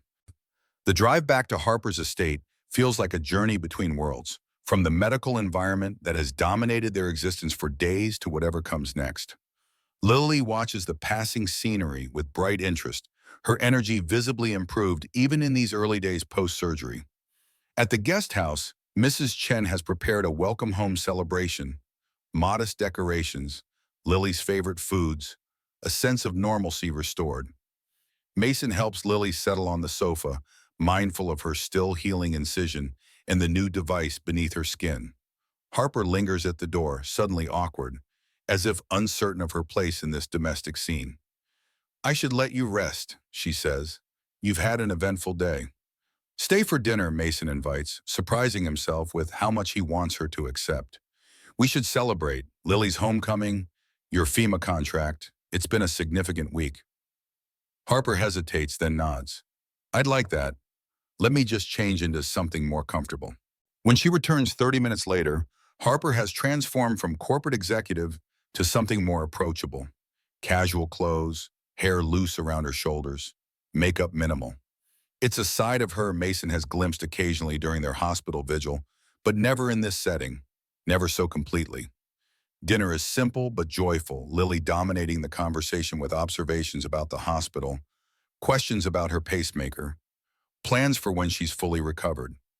Harper listens with genuine interest, offering answers when she can, deferring to Mason when appropriate, the three of them finding an easy rhythm together. After Lily goes to bed, exhausted but content, Mason and Harper move to the small patio outside the guest house. The night is clear, stars brilliant against the dark sky. They sit in comfortable silence for several minutes, the events of the past weeks settling around them. "What happens now?" Harper asks finally, her voice quiet in the still evening. "With your consulting position, the guest house. Our original agreement was for 2 weeks. That time has passed." The question holds more weight than its surface meaning, touching on the undefined personal connection that has developed alongside their professional relationship. Mason considers his answer carefully. "I'd like to continue with the emergency response project," he says. "The guidance system still needs refinement for production, and I feel invested in its success now." And Lily, her school, her medical care? St. Mary's is an excellent hospital, and Dr. Chen is the best specialist she could have. Moving her now, just as she's starting this new treatment protocol, wouldn't be wise. Mason looks directly at Harper. "If you're comfortable with us remaining in the guest house, I think that would be best for Lily's recovery." Harper nods, satisfaction evident in her expression. "The guest house is yours for as long as you need it, and the consulting position is open indefinitely. The FEMA contract is just the beginning. We'll be developing variations of the system for different applications. Your expertise would be invaluable." The practical matters settled, a different tension remains between them. The unspoken question of what they mean to each other beyond professional collaboration. Mason finds himself studying Harper's profile in the dim light, wondering how this formidable woman has become so important to him in such a short time. "And what about us?" he asked quietly. "This connection that's developed. I don't think either of us expected on it." Harper turns to face him, her usual composure giving way to rare vulnerability. "No, I certainly didn't plan on opening my life to a mechanic and his daughter when I brought my car to Rodri Motors." A smile softens her words. "But then the best engineering solutions often come from unexpected directions." "Is that what this is? An engineering solution?" "Perhaps more of a serendipitous reconfiguration." Harper's voice holds a warmth Mason has come to treasure. Two broken systems finding that together, they function better than they did separately. The analogy is perfectly Harper, technical yet profound, acknowledging connection while maintaining a certain emotional distance. But Mason sees beyond the careful wording to the truth beneath. This accomplished, guarded woman has let him and Lily into her carefully controlled world, and that world has been transformed by their presence. "I've learned something important these past weeks," Mason says, "about fixing what's broken. Sometimes the most complex systems require the simplest solutions, not more control or better isolation of components, but better connections between them." Harper's smile deepens with understanding. "Precisely. Redundancy through relationship rather than replication." "Exactly." Mason finds himself moving closer to her, drawn by the rare moment of complete synchronization between their analytical minds and emotional realities. "So perhaps we continue this configuration, see where it leads." "I'd like that," Harper says softly. "Very much." Their hands find each other in the space between their chairs, fingers intertwining with the same precision that characterizes everything they do. Above them, stars trace ancient patterns across the sky, while inside the guest house, Lily sleeps peacefully, her heart beating in steady rhythm with the help of microscopic technology. Tomorrow will bring new challenges: Lily's recovery, the emergency response system's implementation, the inevitable complications of merging two independent lives. But tonight, sitting beneath the stars, Mason Carter and Harper Lancaster have found something neither expected when they first met in a garage over a broken luxury car: a connection that transcends professional collaboration, a understanding that bridges their different worlds, and the possibility of healing what once seemed permanently broken. In the distance, the main house stands illuminated against the night sky, no longer a symbol of isolated success, but the centerpiece of something new taking shape. A reconfigured system with better redundancies, stronger connections, and the capacity to withstand whatever storms might come.